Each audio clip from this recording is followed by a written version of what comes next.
지난 1월 27일 중대재해처벌법이 시행됨에 따라 협회에서는 중대재해처벌법 대응과 관련된 교육을 준비하였습니다. 교육을 맡아주실 분은 법무법인 율촌 공공계약 팀장 및 중대재해센터 부센터장님이신 정원 변호사님이십니다.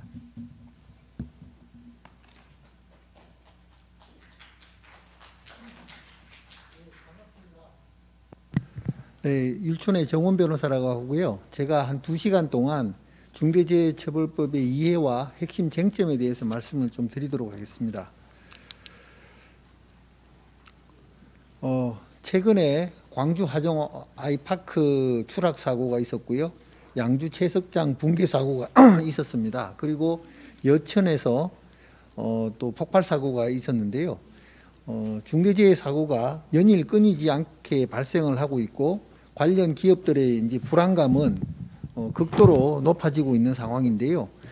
이런 상황에서 우리가 제대로 중대재해처벌법의 규제 범위와 내용을 잘 이해하고 대응하는데 필요한 최소한의 어떤 지식을 알려드리기 위해서 이 강좌가 마련된 것으로 알고 있습니다.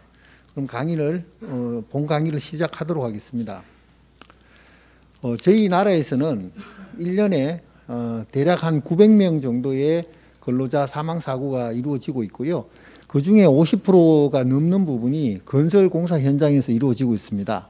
그래서 사실상 이 중대재해 사고와 관련되어 있는 법령이 우리 건설 현장을 중심으로 해서 집중화되어 있다라고 말씀을 드릴 수 있겠습니다. 특히나 이 중대재해 사고의 특징을 좀 살펴보게 되면 하청업체의 근로자 사망 사건들이 주를 이루고 있습니다. 그래서 이런 부분을 위험의 외주화라는 이름으로 비판을 받고 있는데요. 실제 중대재해처벌법 시행 이전에는 산업안전보건법으로 이런 부분들을 다 적용을 해왔더랬습니다.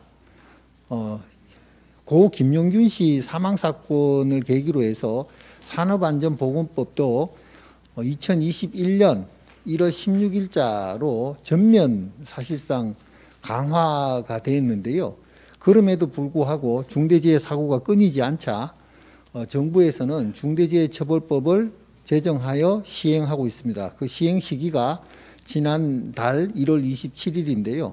그러면 왜 중대재해처벌법을 만들었느냐 하는 부분을 이해를 하셔야 됩니다. 산업안전보건법은 현장에서의 작업 현장이나 근로 현장에서의 구체적인 안전보건 조치 의무를 위반한 경우에 그 위반으로 인해서 중대재해 사고가 발생한 경우에 적용이 되는 법률인데요. 주로 공사 현장으로 보게 되면 안전보건관리 책임자가 그 의무 주체가 됩니다. 구체적인 안전보건 의무 조치 의무를 취해야 되는 의무 주체가 되는데요. 주로 누굽니까? 현장 소장이죠. 그래서 현장 소장님이 사고가 나게 되면 산안법 위반으로 처벌을 받는 그런 구조였는데요. 실제로 처벌을 많이 하고 있죠. 자, 그런데 그 현장 소장들만 처벌해가지고는 중대재해 사고가 줄어들지 않더라. 그럼 누구를 처벌해야 되겠느냐? 현장 소장 위에 있는 경영진을 처벌을 해야지 경영진들이 각성을 하고 재해 사고 예방에 앞장설 거 아니냐. 이런 취지에서 경영 책임자, 즉 한마디로 말씀드리게 되면 대표이사를 처벌을 하겠다라는 취지에서 도입이 된 법입니다. 근데 대표이사님이 실제로 공사 현장이나 작업 현장에 가서 구체적인 안전보건 조치를 하고 있지도 않을 뿐더러 하기도 어려운 부분이잖아요. 그러니까 대표이사를 처벌하기 위해서는 안전보건조치 의무 위반으로 처벌할 수가 없습니다. 그럼 어떻게 처벌을 할 것이냐?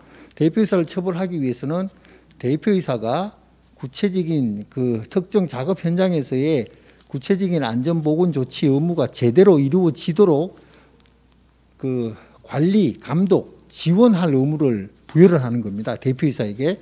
그걸 법상으로는 안전보건 확보 의무라는 표현을 씁니다. 그러니까 한마디로 얘기하면 사고가 발생하지 않도록 관리 감독할 의무를 대표이사에게 부여를 하고 그 관리 감독 의무를 소홀히 해서 사고가 난 것으로 확인이 될 경우에는 대표이사에 대해서 강력하게 처벌을 하겠다. 산안법에서 적용하고 있는 현장 소장에 대한 처벌 기준하고 비교를 해보게 되면 5배에서 한 7배 정도 강하게 처벌을 해서 그러한 일반 예방 효과로서 중대재해 사고를 예방하겠다.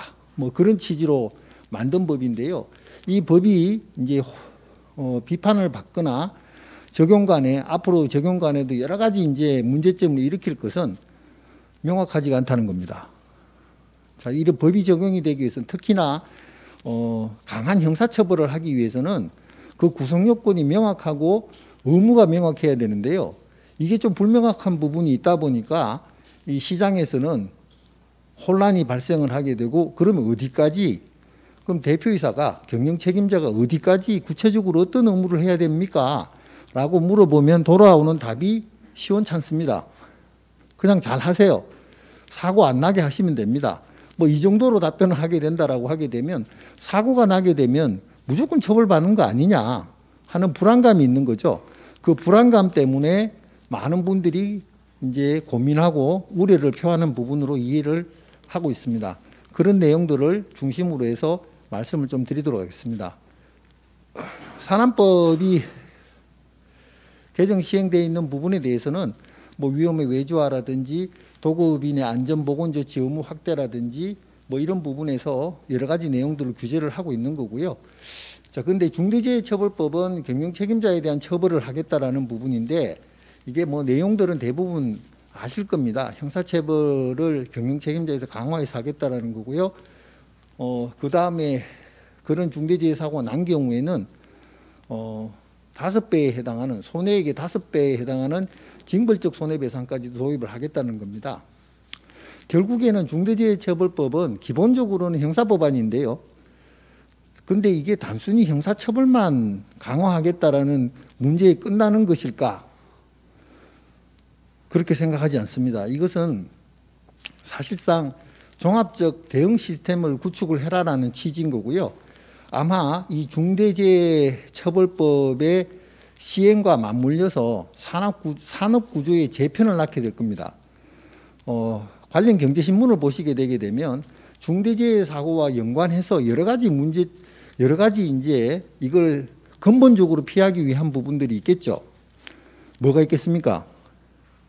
결국에는 사람이 사망을 하게 되는 부분에 대한 처벌 규정이 되다 보니까, 특히나 산업재해의 경우에는 근로자, 종사자의 그 재해 사고와 관련된 부분이기 때문에 당장 그걸 피하기 위해서는 어떤 조치를 취해야 되죠?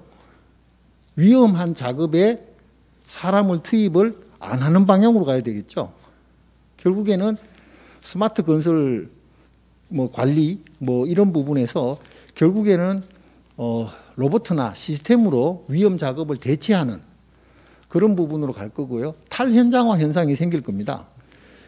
결국에는 건설공사 현장에서의 사망사고에 대해서 실질적 지배 운영 관리를 하는 그 회사의 시공사의 대표이사가 처벌을 받는 부분이 될 터이니까 그 작업 현장에서의 작업을 최소화시키는 부분으로 가야 되겠죠. 그렇다면 뭡니까?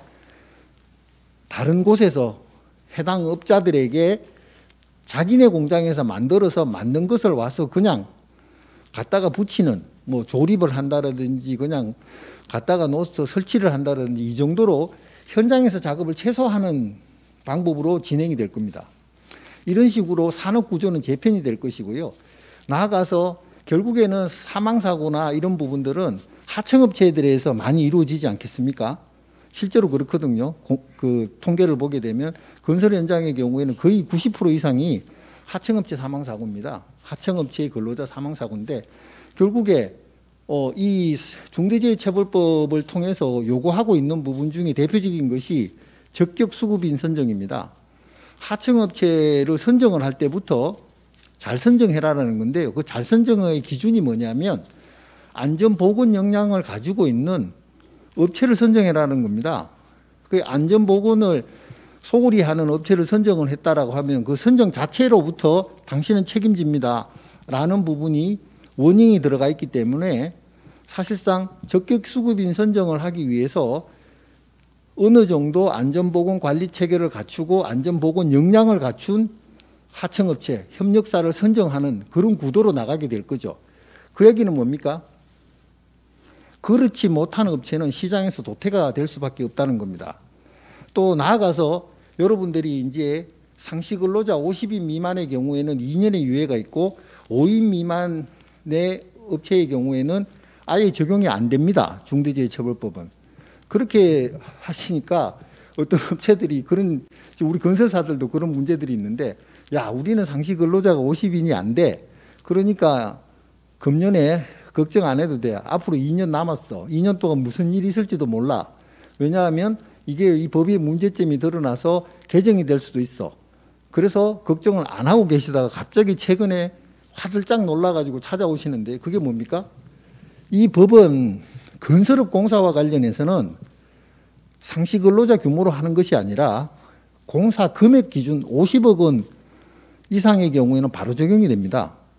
해당 업체가 상시 근로자, 해당 시공사가 상시 근로자 수가 50인 미만이라 하더라도 그 50인 미만 시공사가 시공하는 공사의 금액이 50억이 넘어가게 되면 바로 적용이 됩니다. 그걸 몰랐던 거죠. 자, 그런데 그런 적용들이 마구 이루어지게 되는 거죠. 지금부터는.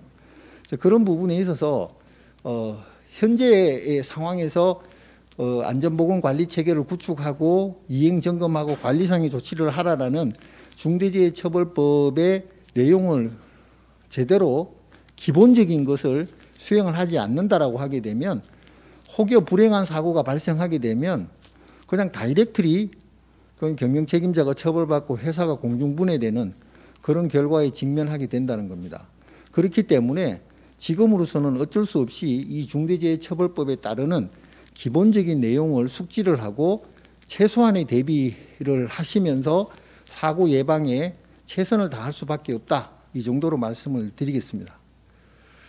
중대재해처벌 개요에 대해서는 뭐 대충 내가 설명을 드렸습니다마는 다시 한 번 더 강조를 드리자면 산안법과 중대재해처벌법은 분명히 구별이 돼야 되겠죠.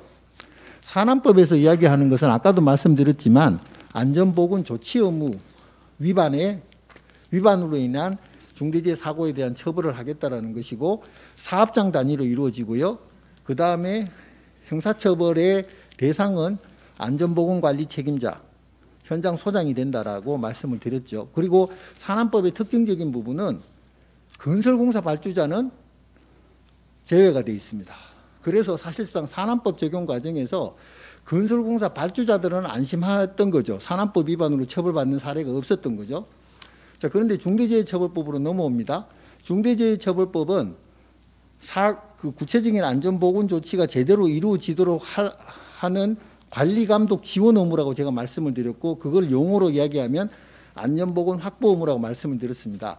그리고 이 부분은 반드시 장소적 개념으로서 사업장만으로 국한되는 것이 아니라 사업을 단위로 합니다. 그러니까 사업장 밖에서 이루어져 있는 사업과 관련된 행위와 관련해서도 사고가 났다라고 하게 되면 그 부분에 대해서 실질적 지배 운영 관리에 포섭이 된다라고 하는 부분이라면 그런 경우에도 중대재해처벌법은 적용이 된다 해서 그 적용의 외연이 확장이 됐고요. 그 다음에 형사처벌 대상은 경영 책임자입니다. 개인 사업자의 경우에는 개인 사업주가 될 것이고 법인의 경우에는 대체로 대표이사가 될 것입니다. 그리고 한 가지 이 표에 없는 내용을 제가 한 가지 말씀을 드리자면 중대재해처벌법의 가장 심각한 문제이기도 한데요. 산안법의 내용을 법령을 보시게 되면 구체적인 안전보건 조치 의무를 법령으로 규정을 하고 그 안전보건 조치 의무 위반한 사실 자체를 가지고 처벌을 하도록 되어 있습니다. 안전보건 조치 의무를 위반한 경우에는 중대재해 사고로 이어지지 않는다 하더라도 산안법에서는 처벌 규정을 갖고 있거든요. 그런데 반면에 중대재해처벌법을 보시게 되면 안전보건 확보 의무에 대한 내용들을 법과 시행령에 구체적인 내용들이 들어가 있습니다. 예를 들자면 뭐 종사자 의견 청취를 하라는 등 안전보건 경영 목표를 설정을 하라는 등 뭐 이런 부분들이 있는데요. 사실 그런 부분을 하지 않았다. 법이 요구하는 안전보건 구체적인 확보 의무의 구체적인 내용들을 이행하지 않았다는 이유만으로 처벌하는 규정이 없습니다. 반면에 사고가 났다, 중대재해 사고가 난 경우에는 그러한 의무를 하지 않음으로 인해서 사고가 난 경우로 인정이 되게 되면 강력하게 형사처벌하겠다는 겁니다. 여기서 여러분들이 뭔가 영감을 받으셔야 되는데 뭐냐면 결과 책임입니다. 사고가 나면 처벌하겠다라는 거죠. 이게 굉장히 심각하게 적용이 될 가능성이 있다는 겁니다. 안전보건 확보 의무를 구체적으로 설치를 하면서도 그 의무를 위반한 부분에 대해서는 별도의 처벌 규정을 두고 있지 않다가 만약에 사고가 나게 되면 그 의무를 위반했던 부분을 확인을 해서 강력하게 형사처벌하겠다. 반대로 이야기하게 되면 사고만 난다라고 하게 되면 어떻게든 처벌을 하기 위해서 수사기관들은 적용을 하게 될 수밖에 없는 그런 구조라는 것이고, 실제 사고가 났을 때 이 법의 적용을 피하기 위해서는 내가 구체적인 안전보건 확보 의무를 이행을 했다라는 것을 본인이 적극적으로 소명하지 못하면 처벌받게 될 가능성이 농후하다. 이렇게 이해를 하셔야 됩니다. 이게 핵심이거든요. 그래서 그 정도로 말씀을 드리고 넘어가도록 하겠습니다. 중대재해처벌법의 구조와 관련해서는 뭐 다 아시는 내용이기 때문에 생략을 하고요. 주로 이제 산업재해와 시민재해로 구분이 되잖아요. 산업재해의 경우에는 작업 현장이나 근로 현장에서의 종사자 재해입니다. 그 범위는 사망을 한 명 이상 사망하거나 6개월 이상의 치료를 요하는 부상자가 2명이 발생을 하거나 또 동일한 유해의 원인으로 직업성 질병자가 1년 내에 3명 이상 발생하는 경우가 될 터인데요. 중대 시민재해는 뭐냐? 원료 제조물, 공중이용시설, 공중교통수단의 설계, 제조, 설치, 관리상의 결함으로 인해서 이용자가 재해를 받는 거죠. 이건 근로자에 국한된 것이 아니라 이용자입니다. 일반인들의 재해가 발생한 경우에 처벌을 하겠다는 건데, 여기에서는 다른 내용은 대동소이한데 사실상 부상자와 질병자의 어떤 기준이 조금 다릅니다. 그리고 산안법상의 중대재해도 보시게 되게 되면 사망자 기준은 동일한데 부상자나 직업성 질병자에 대한 기준이 조금씩 다르죠. 결국에는 산업재해와 시민재해 그리고 산안법상의 중대재해의 구체적인 범위는 조금씩 다르다라는 걸 알고 계셔야 됩니다. 그러면 이러한 이제 중대재해처벌법 적용이 안 되는 그런 시절에는 이런 산업재해나 시민재해와 관련되어 있는 처벌이 전혀 없었느냐? 아닙니다. 있었습니다. 왜냐하면 우리나라에서는 여러 가지 사건 사고들이 있었잖아요. 삼풍백화점 붕괴 사고도 있었고 성수대교 사건도 있었고 대구 지하철 화재 사고도 있었고 각종 재난 사고들이 있었는데요. 그런 사고들을 겪으면서 관련 법령에 강력한 형사처벌 규정이 들어가 있습니다. 대표적으로 보시게 되면 주택법상에도 공동주택의 내력 구조부에 중대한 하자를 발생시켜서 사람을 죽음에 이르게 하거나 다치게 한 경우에 무기징역 또는 3년 이상의 징역인데요. 여기에서는 설계 시공 감리와 관련돼 있어서 이러한 그 하자를 발생시킨 경우에 처벌을 하겠다라는 규정이 들어가 있습니다. 그리고 이 부분에 관련해서는 양벌 규정으로서 해당 법인도 처벌하는 규정이 있고요. 그 다음에 건축법상에도 보게 되면 유사한 내용으로 설계 시공 공사 감리 유지 관리와 건축 자재의 제조 유통을 함으로써 건축물이 부실하게 되어 착공 후에 주요 구조부에 중대한 손괴를 일으켜 일반인을 위험에 처하게 하는 경우, 나아가서 사람을 죽거나 다치게 한 자에 대해서는 무기징역이나 3년 이상의 징역에 처하도록 되어 있고 관련해서 양벌 규정을 두고 있고요. 이와 유사한 규정들이 건산법, 건설기술진흥법, 건축물관리법, 전기공사법 이런 게 다 적용이 되어 있습니다.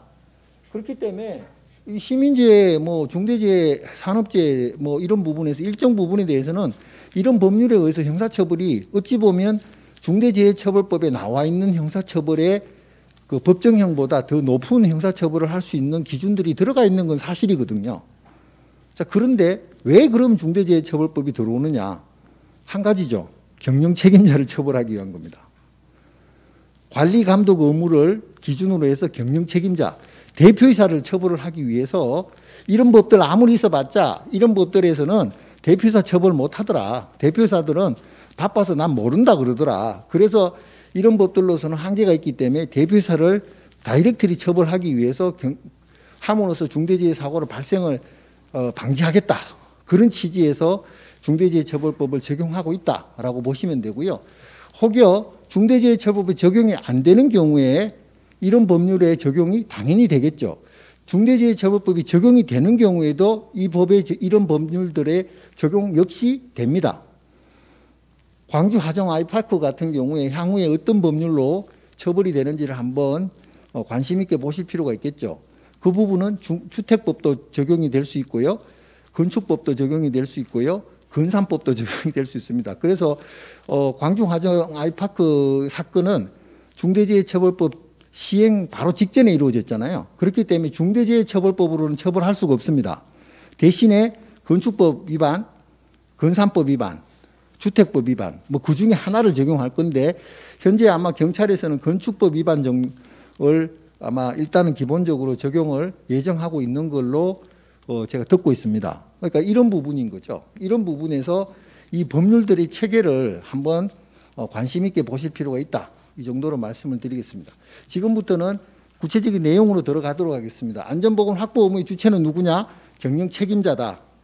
그 개인 사업자의 경우는 사업주가 될 것이고 법인의 경우에는 경영 책임자가 될 것인데요.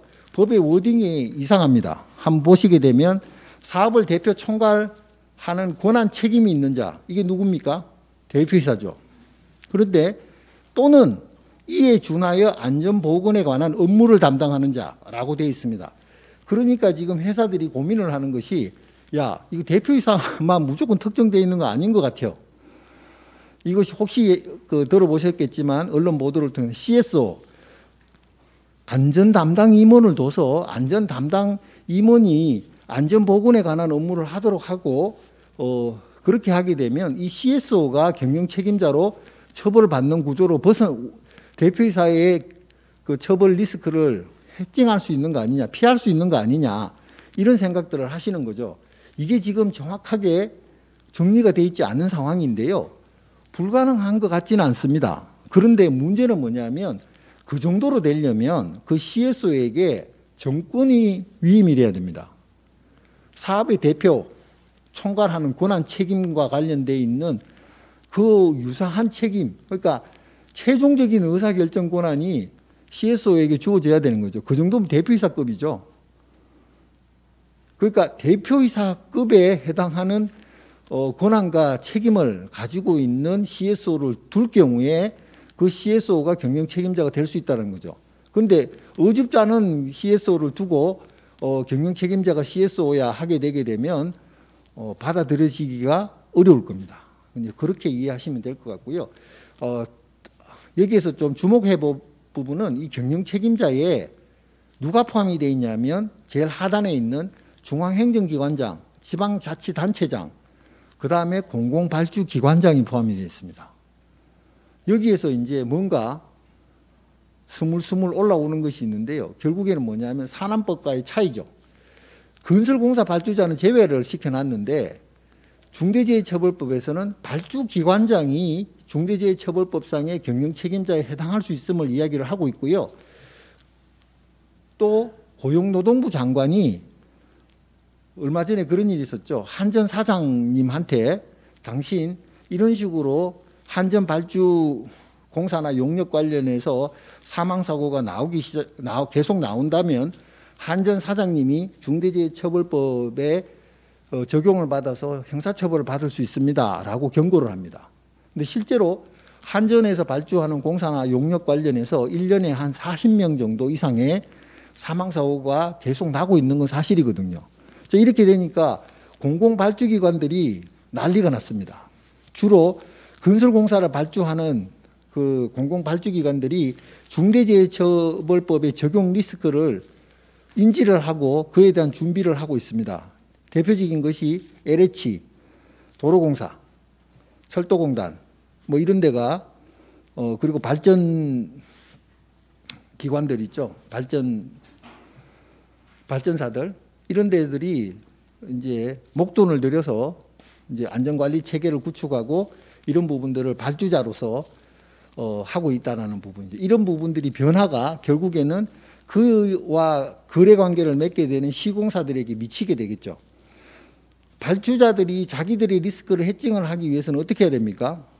시공사들에게 책임을 분명하게 뭐 좀 나쁜 말로 이야기하게 되면 전가를 하겠죠. 어차피 시공사는 시공사로서의 중대재해처벌법 적용을 피할 수가 없기 때문에 나름의 해야 되는 부분인데 발주자는 거기에 돌을 하나 더 얹게 되는 야 이거 네가 확실하게 하는 거야 라는 식으로 해서 교통정리를 하고 발주를 하게 될 것이다 라는 것도 유추할 수 있습니다.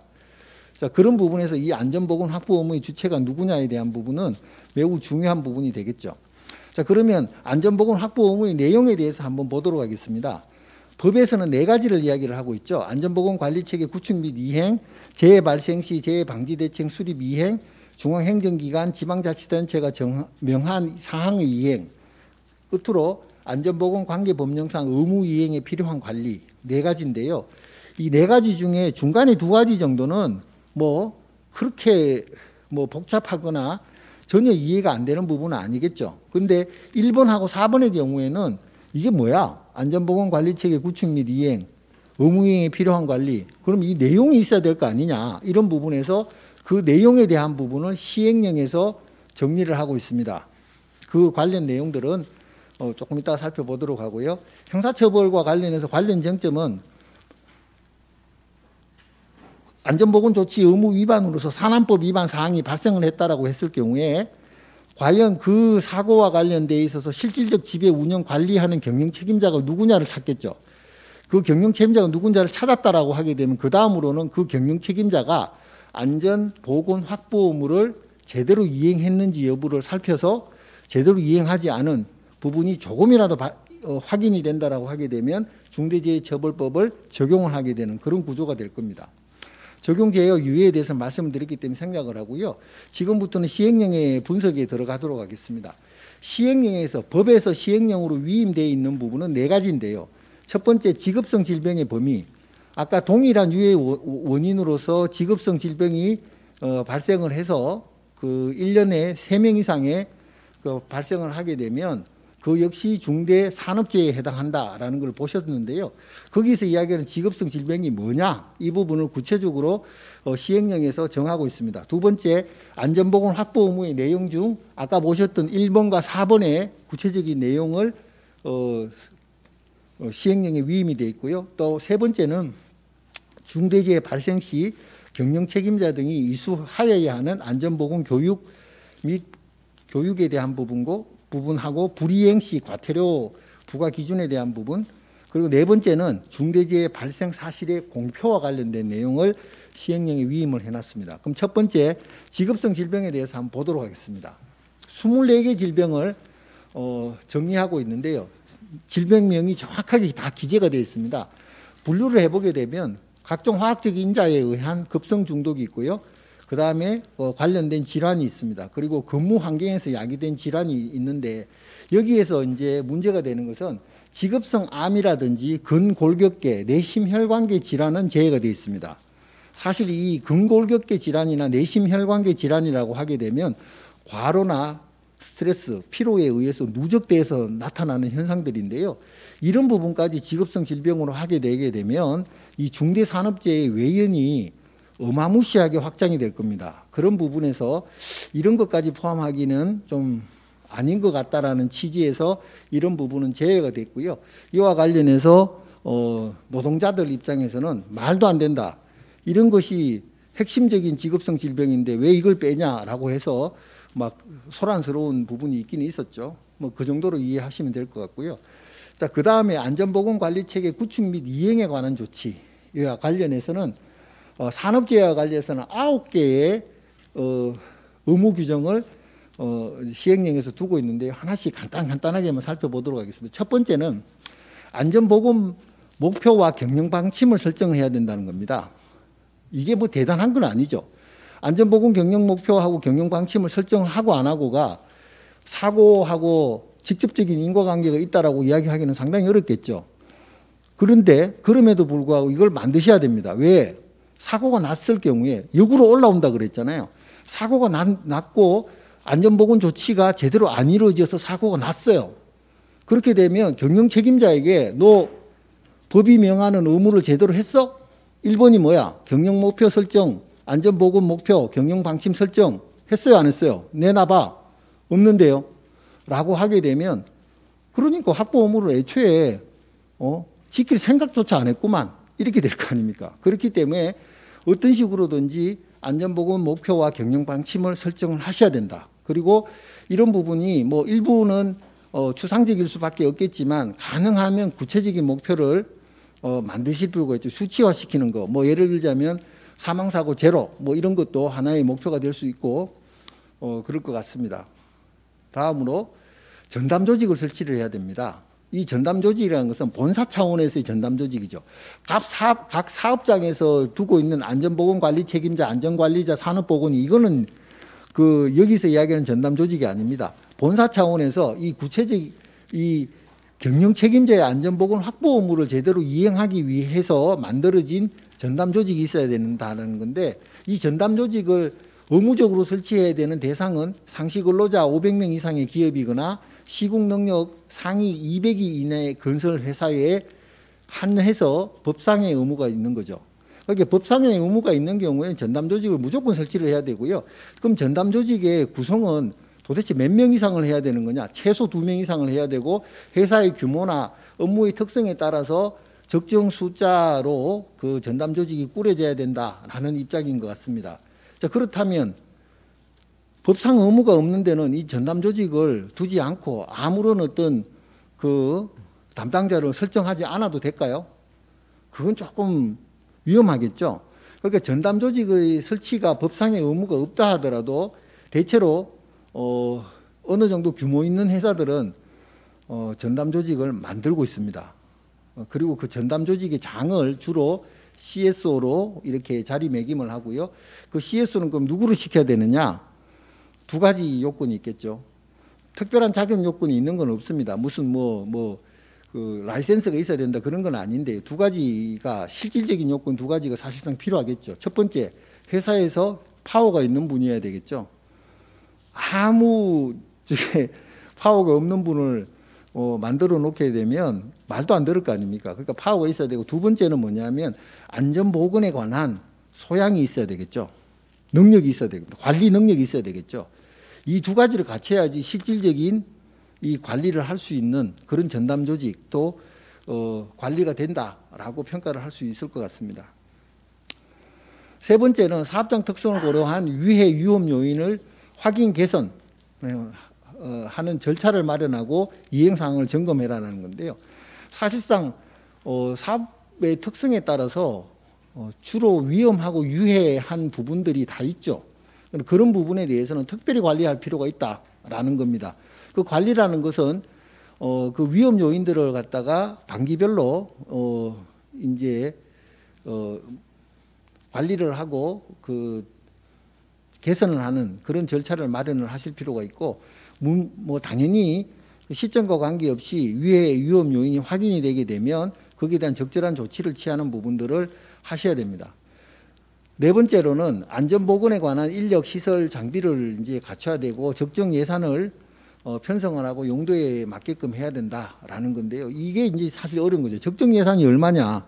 그럼 적정 예산에 대한 부분은 정확하게 나와 있지가 않습니다.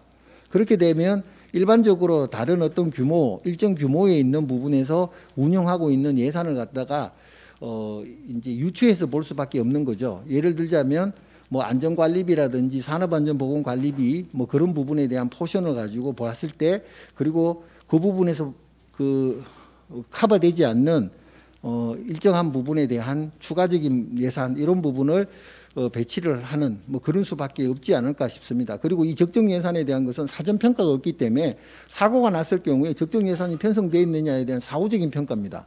사후적인 평가는 후할 수가 없습니다. 박하게 하겠죠. 왜냐하면 어찌됐든 위반한 것으로 수사기관은 몰아붙일 거니까요. 그렇기 때문에 이런 부분을 고려해서 애초에 적정 예산의 편성이라든지 조직 인력의 운영이라든지 이런 부분에서 꼬투리가 안 잡히도록 관리를 하실 필요가 있다. 이게 가장 어려운 부분 중에 하나라고 볼 수도 있을 것 같습니다. 그 다음에 5호, 6호와 관련해서는 이런 이제 안전보건 뭐 책임자들, 안전 업무를 하는 사람들에게 업무를 충실하게 할 수 있도록 그런 부분에 대한 배려를 해줘라라는 부분이죠. 뭐 이 부분은 뭐 당연한 내용이 되겠습니다. 안전 업무를 하는 사람들을 뭐 겸직을 시킬 수 있는 부분에서는 겸직도 허용을 하지만 형식적으로 겸직을 해놓고 실제로는 하는 일이 아무것도 없더라. 이건 안 된다는 겁니다. 그러니까 이 법에서 요구하는 것은 형식을 이야기하는 것이 아니라 실질을 이야기하는 거죠. 실질적으로 업무가 제대로 이루어지고 있느냐라는 부분에서 이러한 사람들의 업무 수행이 원활하게 되도록 배려하고 보장을 해줘라. 그런 내용이 되겠습니다. 7번째가 종사자 의견 청취죠. 그러니까 결국에는 근로자들의 의견을 들으라라는 거죠. 의견을 듣는 방법과 절차에 대해서도 규정하는 게 없습니다. 다양한 방식으로 할 수 있겠죠. 건의 업무를 할 수도 있는 거고 인터넷으로 그러니까 전산상으로 사내 게시판을 이용할 수도 있는 거고 대담을 할 수도 있는 거죠. 어찌됐든 간에 이 근로자들이 종사자들이 안전이나 보건과 관련돼 있어서 문제 상황들을 의견을 제시할 수 있는 그런 그 제시된 의견을 반영할 수 있는 그런 구조를 만들어라는 겁니다. 다음으로 8번째는 중대재해 대응 절차 마련 점검입니다. 중대재해가 임박하거나 중대재해가 발생한 경우에 어떻게 조치를 하고 대응을 할 것이냐에 대한 부분들을 매뉴얼을 만들어라는 거죠. 이런 부분도 만들어 놓게 되면 반기 1회에 점검을 해라라는 거고 9번째는 도급 용역 위탁받는 자의 안전보건 역량 확인. 한마디로 이야기하면 적격 수급인을 선정을 해라 이런 뜻이죠. 그러니까 하청업체나 협력업체를 선정하실 때 그냥 친한 사람들한테 이렇게 주시면 안 된다는 겁니다. 이제는 안전보건 역량을 확인을 하셔서 제대로 된 업체들을 선정을 하지 않게 되면 그러한 선정, 그 다음에 선정으로 끝나는 것이 아니라 일정한 관리도 하셔야 된다. 뭐 이런 내용이 되겠습니다. 다음으로는 이제 지금까지 이야기했던 것은 안전보건관리체계 구축 및 이행 점검에 대한 것이었고요. 지금부터 말씀드리는 것은 관리상의 조치, 의무 이행에 필요한 관리상의 조치인데 안전보건관계 법령상 요구되는 관리상 조치를 하라는 건데요. 그럼 안전보건관계 법령이 뭐냐? 한마디로 말씀드리게 되면 산안법 뭐 이렇게 특정되는 것이 아니라 모든 법령입니다. 안전과 관련돼서 설치하고 있는 모든 법령을 다 지켜라는 얘기이기 때문에 상당히 이 부분에 대해서는 광범위하다고 볼 수가 있는데요. 그래서 어떤 그 산업별로 그 나와 있는 안전 관련된 규정들을 다 어느 정도는 숙지를 하고 계셔야 되겠죠. 철도 같으면 철도안전법이 있잖아요. 그 철도안전법, 산안법, 그다음에 철도산업발전법 뭐 이런 부분에 나와 있는 내용들을 다 안전과 관련돼 있는 요구하고 뭐 조치하라라는 내용들이 다 있습니다. 그런 내용들을 잘 지키시라 하는 내용이 되겠죠. 관리상의 이제 구체적인 내용과 관련해서도 이제 법령 이행 사항에 대해서 반기 1회 그 점검 결과를 보고를 할 때 경영 책임자에게 다 보고가 돼야 되고 경영 책임자가 이런 부분이 제대로 이루어지도록 관리를 하라는 얘기입니다. 다음으로 구체적인 안전보건 요거 이렇게 말씀을 드리고 결국에 또 마지막으로 또 이제 시행 영상에 나와 있는 것은 중대재해 발생 시에 경영 책임자의 안전보건 교육 의무가 있습니다. 20시간 이내로 되어 있는데요. 또 중대재해 처벌법 위반으로 유죄가 확정될 경우에는 이 발생 사실을 공표하도록 하는 그런 규정까지 포함이 되어 있습니다. 지금까지 말씀드렸던 것이 중대재해 처벌 법령에 대한 부분이고요. 지금부터는 중대재해 처벌법의 대비와 관련돼 있는 어떤 걸 그럼 우리가 준비를 해야 되느냐 하는 내용에 대해서 말씀을 좀 드리도록 하겠습니다. 사실상 작년 한 해 법이 이제 그 제정이 되고 시행과 제정 간에는 한 1년의 유예가 있었잖아요. 그 1년 동안 대기업들이나 대형 발주기관들은 이 중대재해처벌법의 시행에 대비한 컴플라이언스를 1년간 해왔습니다.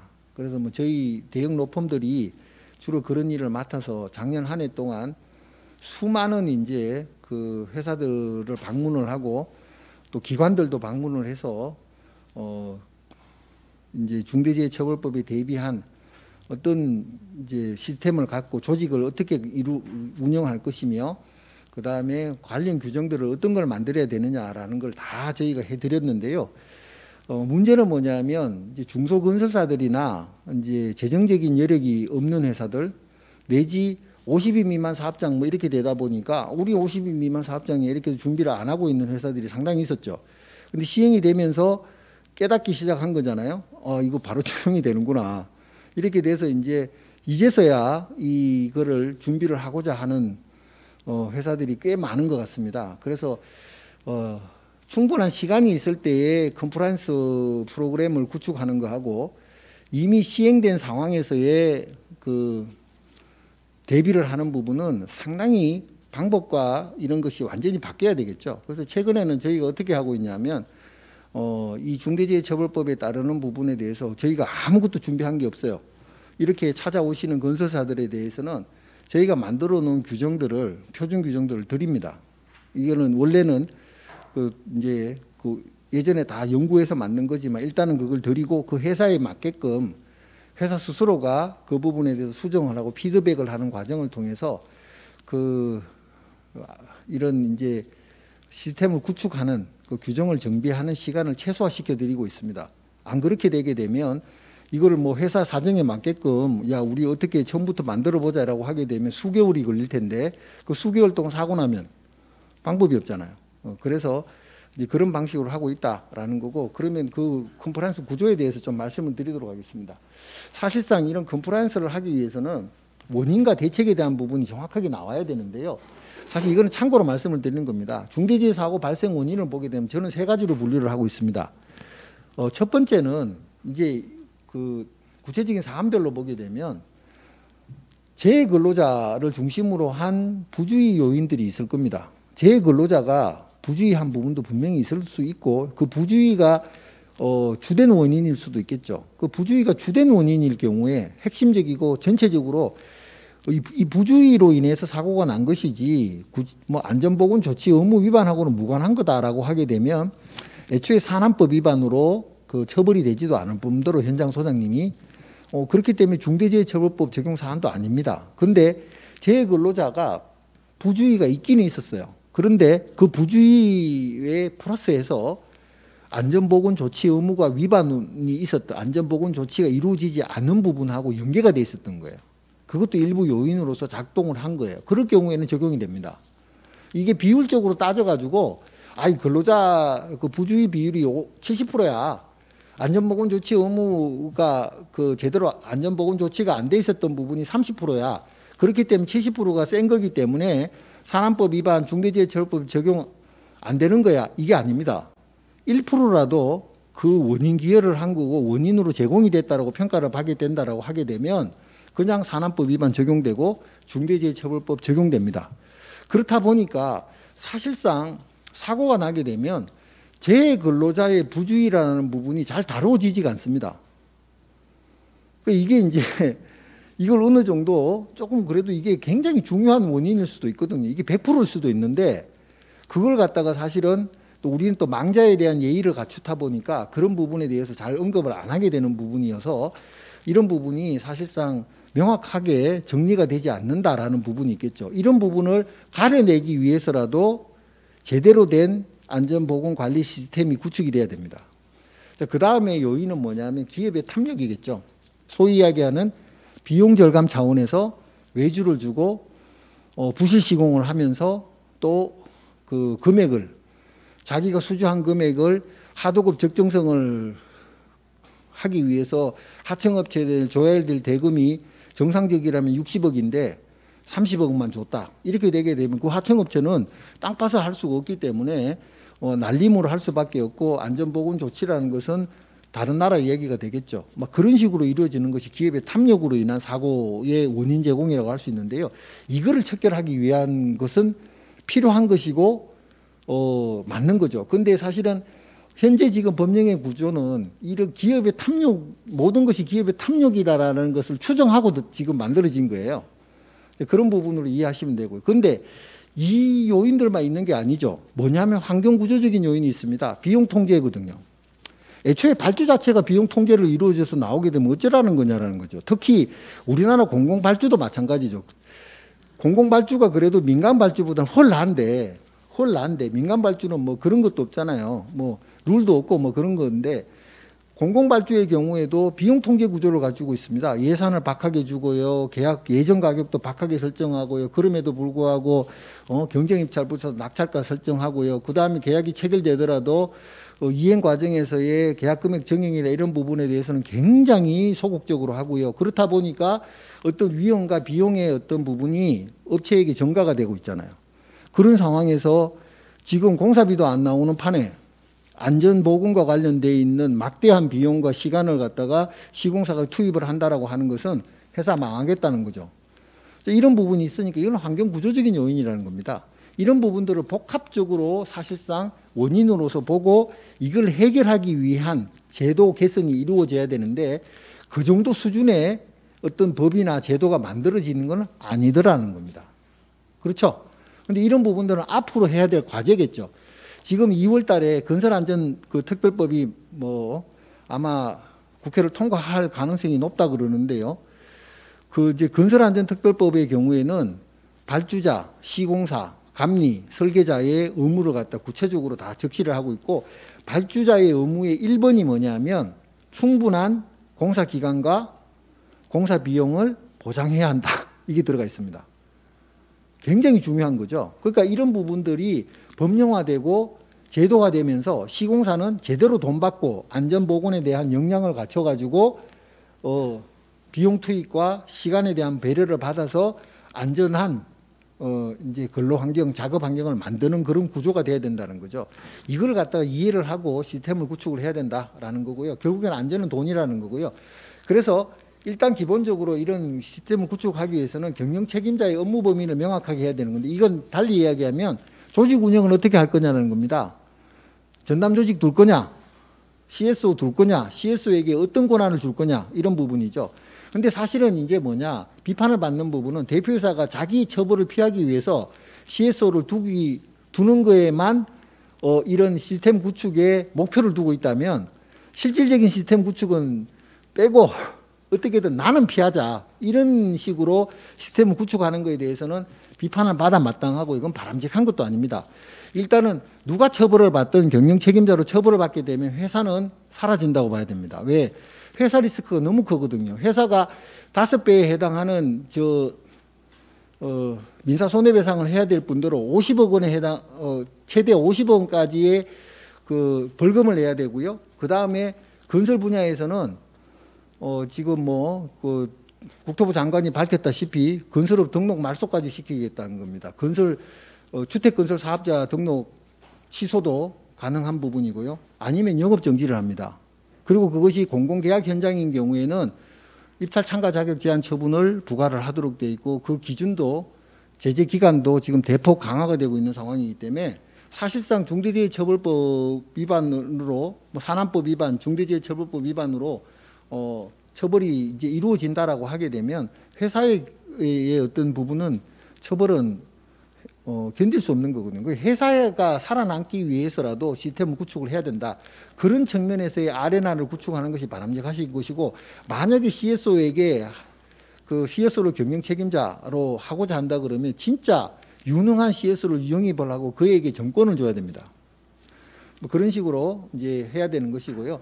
주로 이제 조직 구조로 보게 되면 대표이사 밑에 CSO를 두고 CSO가 전사 안전보건 관리 조직을 이제 운영을 하게 되는 것이고 또 이런 부분의 주요 의사결정과 관련해서 이건 법상의 그 의무적인 건 아니지만 저희가 이제 제안을 드리는 거지만 안전보건경영위원회라는 거를 설정을 이거는 산안법상의 산업안전보건위원회하고는 다른 겁니다. 확보 의무와 관련된 부분을 필요한 예산이 얼마고 적정 예산과 이런 부분을 함에 있어서의 어떤 의사결정을 하는 부분을 외부 전문가들을 참여하는 경영위원회의 심의를 받도록 하는 이런 것도 하나의 제대로 된 우리가 그 안전보건 확보 의무를 하고 있다라는 시스템을 구축하고 있다는 걸 보여주기 위해서는 아주 좋은 부분이 아닌가 싶은데 이것도 돈 들고 이런 부분이어서 안전보건경영위원회까지 두기는 좀 그렇고 전담조직까지는 두기는 우리는 어렵다라고 하게 되면 적어도 대표이사 밑에 이 안전 관련한 업무를 제대로 보좌할 수 있는 사람은 한 분 정도는 두고 그분을 통해 가지고라도 이 전사적인 안전보건 확보 의무가 관리 감독 지원 의무가 제대로 될 수 있도록 그렇게 운영하시는 것은 반드시 필요하다, 이렇게 말씀을 좀 드리겠습니다. 자, 그러면 원래는 아까 보셨던 중대재해처벌 법령에 따르는 그 내용들을 보셨잖아요. 어떤 걸 해라라는 부분. 그와 관련해서 반드시 갖춰야 될 규정들이 있습니다. 이제 원래는 1월 27일 이전에 다 갖춰야 되는데 아마 혹여 여기 오신 뭐 회사분들이나 이 중에 우리는 이런 거 전혀 없는데 이런 부분들이 있으면 빨리 가서 만드셔야 되는 건데요. 첫 번째는 뭐냐면 경영 책임자 업무 규정이겠죠. 결국에는 경영 책임자가 아까 보셨던 그 체계 구축과 이행 점검, 관리상의 조치 이런 걸 제대로 하도록 경영 책임자가 다 해야 되는 거거든요. 그럼 경영 책임자가 이런 부분을 우리 회사에서는 어떤 절차와 어떤 방식으로 하겠다라는 업무 규정을 만드셔야 되는 거죠. 중대재해처벌법령 준수 규정이라고도 할 수 있겠죠. 뭐 그런 부분에 경영 책임자 업무 규정이 하나 있어야 되고, 두 번째는 뭐냐면 중대재해가 임박하거나 중대재해가 발생했을 때의 대응 절차에 대한 규정을 두셔야 되겠죠. 매뉴얼을 두셔야 되겠죠. 그거는 법에서 분명히 요구한 거니까. 그래서 중대재해 대응 규정이 있어야 되는 거고, 세 번째는 협력업체 선정 및 관리 규정, 안전보건 역량을 갖춘 업체를 선정을 하고 그 협력업체, 하청업체 관리함에 있어서의 어떤 기준과 내용에 대한 걸 담은 협력업체 관리 규정, 요 세 가지 규정은 반드시 둬야 된다. 없다라고 하시게 되면 바로 만드셔야 됩니다. 어떤 형식으로든지 법에서 요구하는 내용을 담은 규정을 만드셔서 가지고는 계시고 이걸 전사에 있는 직원들에게 공표를 하셔야 돼요. 그래서 만약에 사고가 났다라고 하게 되면 자, 우리가 이런 규정을 마련해서 중대재해처벌법령을 준수하기 위해서 노력을 하고 있었습니다. 그리고 이거는 불행한 사고입니다. 라고 이야기를 일단은 기본적으로 그렇게 대응을 하셔야 된다는 거고요.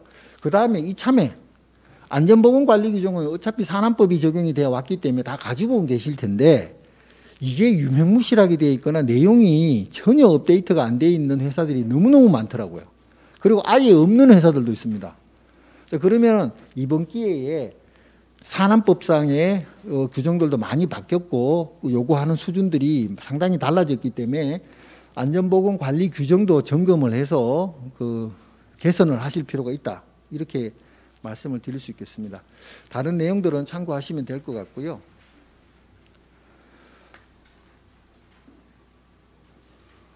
자, 중대재해가 발생을 하게 되면 대응과 관련된 내용에서 간단히 살펴보고 한 10분 정도 쉬었다가 하도록 하겠습니다. 중대재해가 발생을 하게 되면 민형사, 행정 관련된 법률 관계가 다 이루어집니다.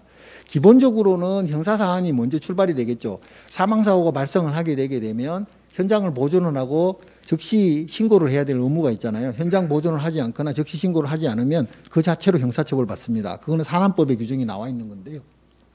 자, 그래서 신고를 하게 되게 되면 이제 등장을 하게 되겠죠. 두 군데서 등장을 합니다. 경찰과 노동청에서 등장을 하게 됩니다. 경찰에서는 와서 뭘 수사를 하느냐 하면 형법상의 업무상 과실치사상, 그 다음에 아마 이제 저거에 대해서 하겠죠.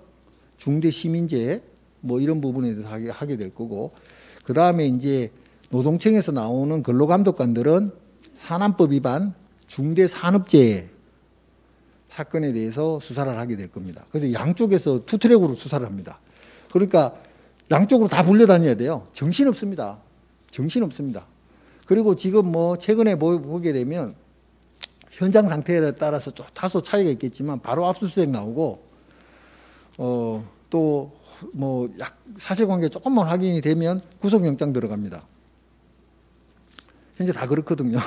그러니까 이제 그런 부분에 대한 프로세스가 어떻게 된다라는 걸 알고 여기에 대응 준비를 하셔야 되고, 저희가 최근에 이제 압수수색 관련한 대응 실무적인 대응에 대해서 교육을 좀 시켜 드리고 있는데 그 교육은 필요하다는 생각이 많이 들었습니다. 왜냐하면 압수수색 나오게 되면 우리가 뭐 평생 살아가면서 일반인들이 압수수색을 당해보는 경우가 없지 않습니까?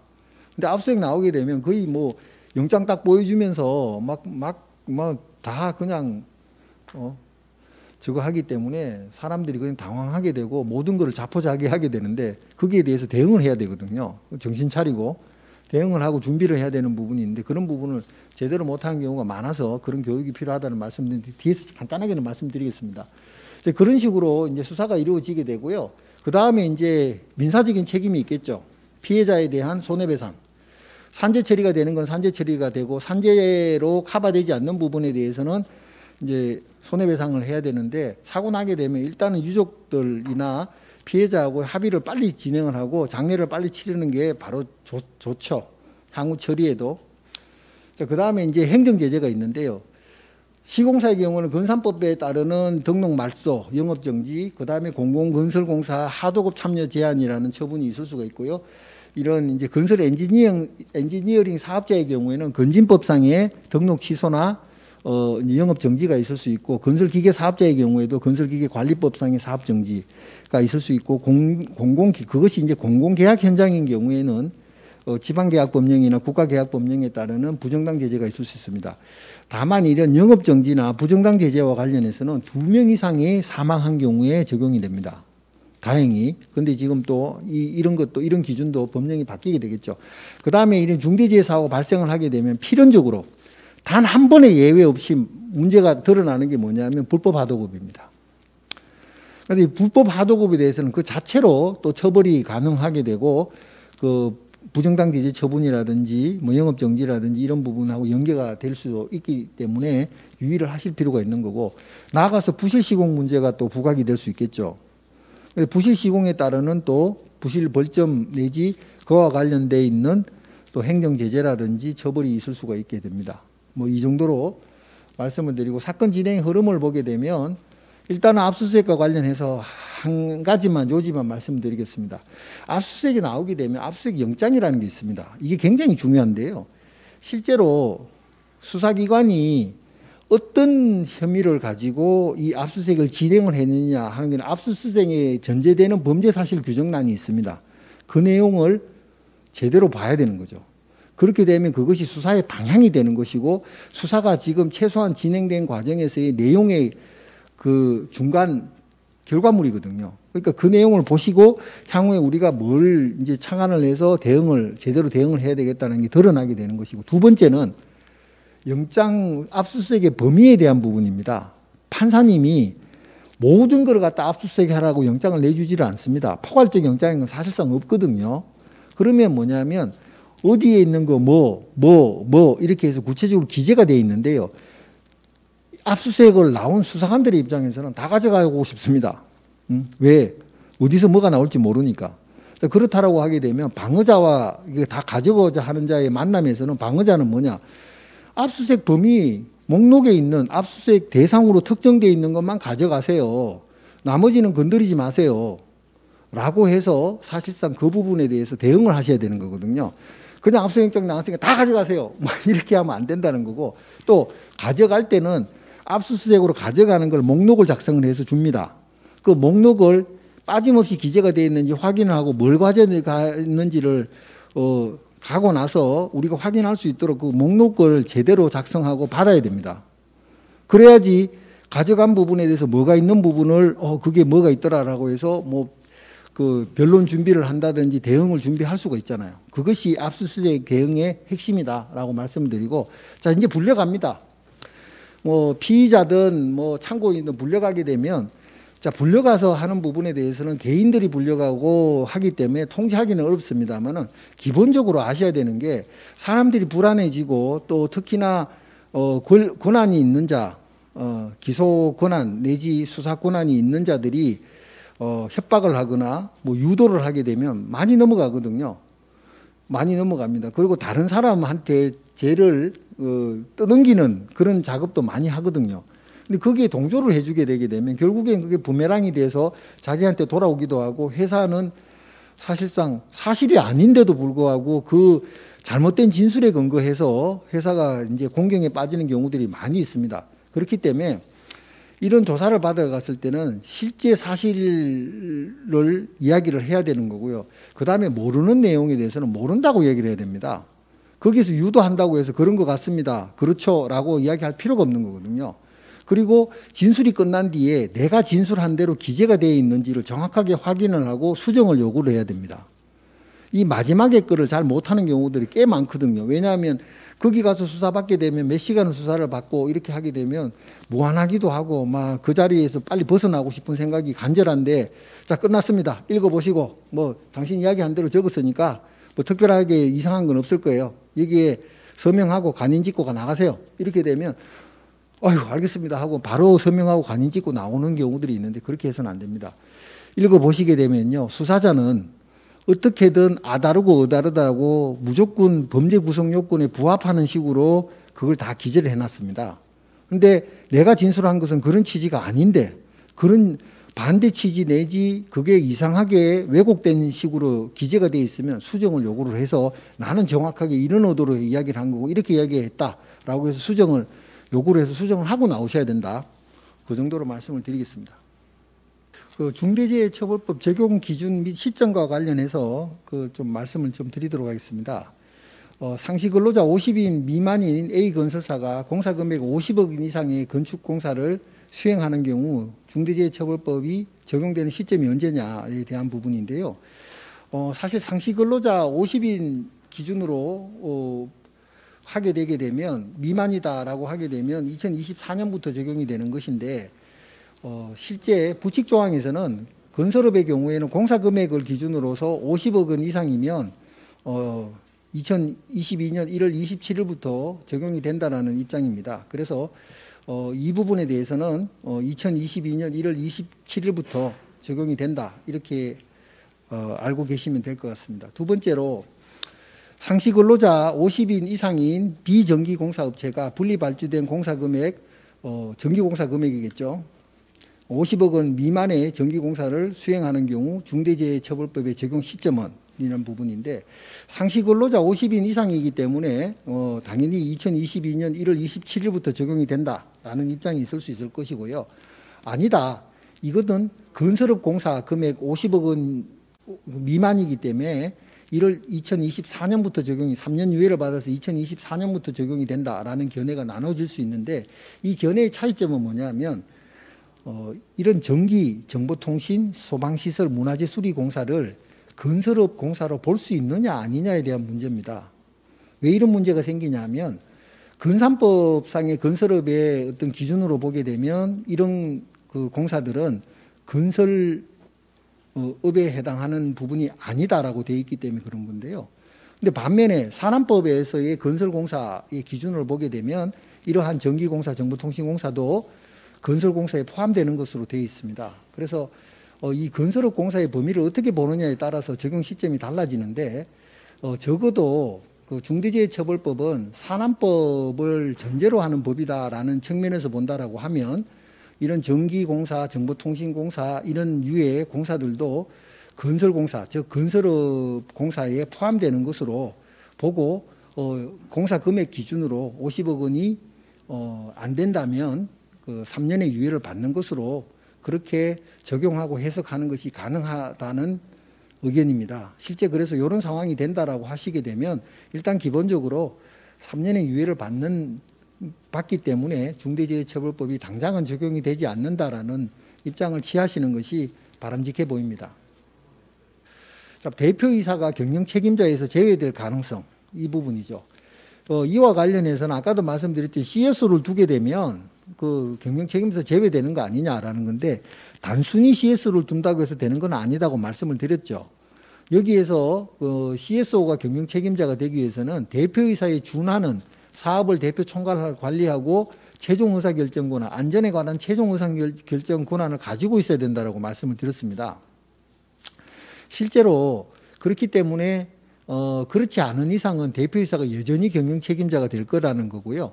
그래서 CSO에게 많은 권한, 사실상의 안전에 관한 정권을 갖다가 위임을 했다 하더라도 그 CS로부터 그 결과에 대한 보고는, 적어도 최소한의 어떤 결과에 대한 보고는 받는 것이 바람직하지 않겠느냐라는 게 저희 법인과 제 개인적인 의견입니다.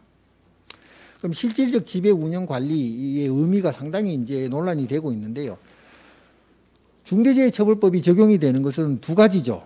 첫 번째는 물론 그 전제로서는 이제 안전보건조치 의무 위반에 따르는 사고, 중대재해 사고 발생을 해야지 이제 중대재해처벌법 적용을 하기 위한 수사나 이런 것들이 시작이 될 거라는 측면에서 그런 전제 사실에 대한 요건을 갖췄다고 봤을 때 첫 번째는 뭐냐면 실질적 지배 운영 관리를 해야 됩니다. 그 경영 책임자가. 실질적 지배 운영 관리를 하지 않는다라고 하게 되면 아예 적용의 대상에서 아닌 거죠. 두 번째는 안전보건 확보 의무를 제대로 이행을 해야 된다는 건데 뒤에 거는 어차피 뭐 블라블라한 여러 가지 내용을 가지고 이제 항변을 해야 되는 문제일 것이고 앞에서 이제 문제가 되는 것은 실질적 지배 운영 관리가 아니지 않느냐라고 좀 다툴 수 있는 부분이 있지 않겠느냐라는 건데요. 시공사가 사실상 그 발주자로부터 시공을 수주받아 가지고 시공을 함에 있어서 시공사의 경영 책임자가 나 실질적 지배 운영 관리 안 하요 라고 이야기를 한다는 것은 불가능하겠죠. 여기에서 실질적 지배 운영 관리에서 벗어나는 부분에서 검토가 되고 오는 것은 발주자입니다. 그러니까 여러분들도 발주를 하시는 경우들이 있을 거 아니에요. 상황에 따라서. 그럼 발주자는 실질적 지배 운영 관리를 하고 안 한 것을 어떻게 구분을 할 거냐라는 거죠. 그런데 건설업의 경우에는 사실상 이 실질적 지배 운영 관리와 관련돼 있어서 참고할 수 있는 것은 산안법의 규정을 보시면 됩니다. 산안법에서 건설공사 발주자의 워딩이 되어 있는데요.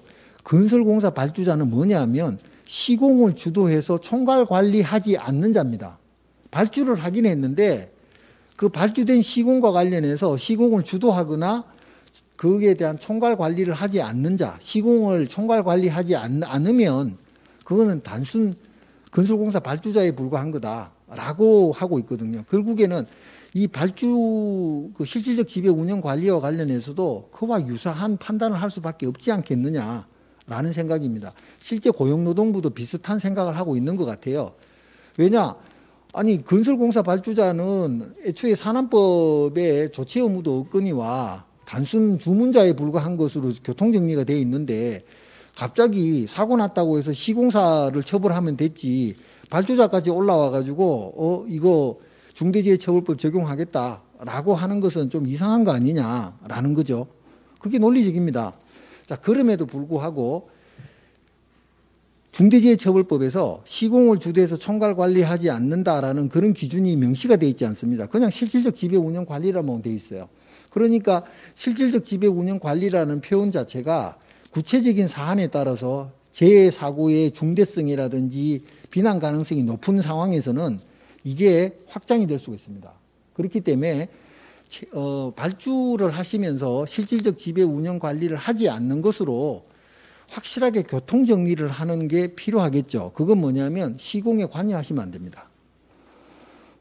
예를 들자면 현장 감독관을 둬가지고 현장 감독관을 통해 가지고 현장 감독관이 공사 현장 곳곳에 쫓아다니면서 이거는 이렇게 하세요, 저렇게 하세요 구체적인 지시를 해버리게 되면 당연히 그거는 시공을 주도해서 총괄 관리하지 않는 자로 평가되기는 어렵겠죠. 현장 감독관은 그 공사 행정, 일반 행정 관리, 이거의 업무에 이제 사실상 국한될 필요가 있는 것이고, 실제로 감독 검사에 대한 부분들은 누구한테 맡긴다? 감리나 건설 사업 관리나 뭐 CM이나 감리 업체에게 확실하게 그런 권한은 그쪽에다 맡기고 실제로는 단순 행정관리만 건설 행정관리만 하고 계약관리만 하는 계약이 주체니까 뭐 계약관리만 하는 그 정도 수준에 머무르면서 실질적 지배 운영 관리를 하지 않았습니다라고 이야기하시는 것이 바람직하겠죠. 근데 이와 관련해서도 이런 부분을 생각해 볼 수 있습니다. 내가 시공사예요. 원래 그 건설업을 하고 있어요. 건설업을 하고 있는데 내가 발주를 해서 다른 시공사에게 공사를 맡깁니다. 이런 경우하고 저는 원래 건설업을 안 해요. 제조사예요. 제조사인데 공장을 짓기 위해서 건설 시공사에게 일을 맡기는 경우예요. 전자와 후자의 차이가 뭡니까? 전자는 뭐냐면 건설업을 하는 선수라는 거잖아요. 후자는 건설업을 전혀 모르는 일반 제조회사에서 공장이 필요하니까 건설을 맡긴 거잖아요. 뒤에서는 이 건설공사 발주자는 실질적 지배 운영 관리를 하지 않는다라고 평가받기에 적합하죠. 그런데 앞에 거는요. 자기가 건설업자인데 자기가 건설해서 일을 시공을 맡겼다 하더라도 이거는 자기가 건설업을 하고 있기 때문에 이거는 단순 발주자로 보기가 어렵다. 이건 도급입니다. 건설공사 도급을 하고 관리를 할 수 있는데도 안 했다라고 하는 것은 문제가 있는 것이다. 이렇게 평가받을 수 있잖아요. 그렇기 때문에 건설업을 하시면서 내가 발주를 할 경우에는 도급인으로서 중대재해처벌법이 적용이 되고 실질적 지배 운영 관리가 인정이 된다라고 아예 생각하시고 그 중대재해처벌법을 준수하겠다라고 생각하시는 것이, 그리고 대비하시는 것이, 그것이 마땅하다라는 생각입니다. 중대재해 발생 시 면책 가능성은 전혀 없느냐. 제가 말씀드렸죠. 중대재해처벌법은 결과 책임이라고. 중대재해 사고가 발생을 하고 그것이 안전보건조치 의무 위반과 관련된 산안법 위반 사안이라고 했을 때는 중대재해처벌법을 적용을 하겠다라는 입장이기 때문에 중대재해처벌법령상에 나와 있는 확보 의무, 구체적인 확보 의무 위반을 했다고 해서 그 자체로 처벌하는 것이 아니라 그것이 사망사고로 이어진 경우에 처벌하기 위한 거다라고 했죠. 그럼 뭐냐면 사망사고가 났는 경우에는 일단은 수사기관들은 중대재해처벌법을 적용을 할 수밖에 없습니다. 왜요? 시대가 원하고 국민이 원하고 법이 원하는 거라고 생각할 수밖에 없습니다. 만약에 그런 상황에서 중대재해처벌법 적용을 안 하면 수사기관에 대해서 무능과 문제가 있는 거 아니냐라고 해서 자기들이 비난받을 것 같으니까 그래서라도 중대재해처벌법을 적용을 하려고 덤벼들 거예요. 그렇기 때문에 사실상 면책 가능성 없는 거 아닙니까? 라는 이야기에 대해서 일부 동의는 할 수 있습니다. 그런데 법적으로나 고용노동부 이거를 갖다가 이 법령을 만든 고용노동부 주무부처에서는 분명하게 이야기를 하고 있죠. 물론 그 말이 다소 생소하게 들리긴 합니다. 이건 처벌을 위해서 만드는 게 아니라 예방을 위해서 만든 법입니다. 따라서 법이 요구하는 그런 어떤 중대재해 처벌 법령에서 요구하는 안전보건 확보 의무를 제대로 이행한 경우에는 처벌하지 않습니다. 그리고 이런 거죠. 경영 책임자는 제대로 관리 감독 지원을 했어요. 이걸 법이 요구하는 대로 안전 이런 거 다 준수하고 하라라고 하고 예산도 주고 인력도 다 줬어요. 그리고 해서 정기적으로 관리 감독과 해왔어요. 그럼에도 불구하고 그걸 수범하고 있는 현장의 현장 소장이 그 조치를 갖다가 뭐 실수로 했던 어찌 됐든 간에 누락을 했던 부분이 발생을 했던 거고 그것이 누락된 부분, 조치 의무가 제대로 이루어지지 않는 부분에 대해서 경영 책임자를 비난하려고 아무리 찾아봐도 그런 의무 위반의 소지가 없더라 하는 경우에는 현장 소장이 산안법 위반으로 처벌받을지언정 대표이사가 중대재해처벌법으로 처벌받을 일은 없다. 이게 이제 고용노동부 입장이고 공식적인 답변입니다. 그리고 저희들이 볼 때 분명히 그런 일은 나온다라는 겁니다. 그렇게 하기 위해서 저희가 이런 대응을 하고 준비를 해야 된다는 거죠. 면책 가능성은 있다. 그리고 앞으로 초기에는 그래서 이제 1호 사건을 피하자라는 부분이 많았잖아요. 1호 사건은 뭡니까? 사고가 났는데 중대재해처벌법 적용을 안 해요. 그러면 어떻게 됐습니까? 이번 왜 만들었느냐는 비난받을 거 아니에요. 그러니까 무조건 적용하려고 덤빌 거예요. 그런데 그것이 시간이 지나게 되면서 이것이 과연 행위 책임에 맞는 것이며 이렇게 되면 대한민국에서 사업을 어떻게 하라는 거며 모든 기업들을 갖다가 범죄자로 만들 거냐라는 어떤 그 자성의 목소리 그런 부분들이 또 작용하게 될 거 아니에요. 그럼 자리를 찾아가게 될 겁니다. 그런 과정에서 이 정도 할 수 있는 범위 내에서 외부적인 환경과 이런 제도 하에서 우리가 할 수 있는 범위, 일반 평균인적인 어떤 다른 시공사에 비해서 이 시공사는 나름 더 노력을 했는데 불행한 사고가 났다고 해서 무조건 처벌을 해서 이 회사를 갖다가 시장에서 추출을 한다라는 것을 과연 이것이 바람직한 거냐라는 부분에 판단이 이루어진다라고 한다면 중대재해가 발생을 하더라도 그 경영 책임자에 대해서 적용을 하지 않는 사례들은 늘어나게 될 것이다. 라기 때문에 여러분들이 이런 이제 준비를 하고 대응과 관련되어 있는 생각을 가지고 있는 것. 그리고 적어도 대표이사님이라면 어찌됐든 이 법을 피하기 위한 것이 아니라 현장에서의 사고를 예방하기 위해서 최선을 다하겠다라는 생각과 그 경영 목표를 실제로 가지고 계신다면 진짜 제대로 이런 사고가 불행한 사고가 났을 경우에 충분히 항변할 수 있는 부분이 되지 않을까 싶습니다. 안전보건 확보 의무 이행의 내용에 대해서는 다 말씀을 드렸기 때문에 생략하도록 하겠습니다. 다음으로 중대 시민재해 관련한 부분에 대해서는 이거는 조금 더 공부를 하고 달리 봐야 됩니다. 제가 뭐 이것들을 보셨는지 모르겠지만 고용노동부에서는 중대산업재해 관련해서 중대재해처벌법 해설서를 이제 냈고요. 그 다음에 그 시민재해 관련해서는 시설물 공중교통수단에 대해서는 국토교통부가, 그 다음에 그 다중이용시설에 대해서는 소방청이, 그 다음에 원료 제조물에 대해서는 환경부가 해설서를 냈습니다. 이 두 해설서는 저는 이거 가지고 다니는데요. 틈날 때마다 봅니다. 왜 이걸 봐야 되냐면 다른 어떤 뭐 강의 이런 게 중요한 게 아니라 법을 만든 사람들이 어떤 의도로 만들었고 이 법에 규정하는 범위가 뭐다라고 명시를 해놓은 거거든요. 그러니까 수사를 하는 사람들도 이 내용에 보고 할 수밖에 없습니다. 이게 절대 진리는 아닙니다. 제가 여기 몇 가지 표시를 해놨는데 실제 사안에서는 그리 적용이 안 될 것 같은 부분들 표시도 해놓고 있는데 그럼에도 불구하고 이 해설서의 기준이라는 것은 굉장히 중요한 거거든요. 그런데 이 해설서를 보게 되면 중대시민재해는 산업재해하고 상당히 다르다는 것을 알 수 있습니다. 원료 제조물하고 또 공중이용시설, 공중교통수단이 다른데요. 이제 한번 간단하게만 말씀드리고 제가 넘어가도록 하겠습니다. 이 원료 제조물에 대해서는 범위가 없습니다. 저는 이거 시민재해가 어찌 보면 산업재해보다 더 리스크가 좀 크다라고 생각합니다. 그리고 이거는 건설업에 국한된 게 아니거든요. 제조, 유통, 특히 식품, 의료 이쪽은 적용이 상당히 많이 될 것 같아요.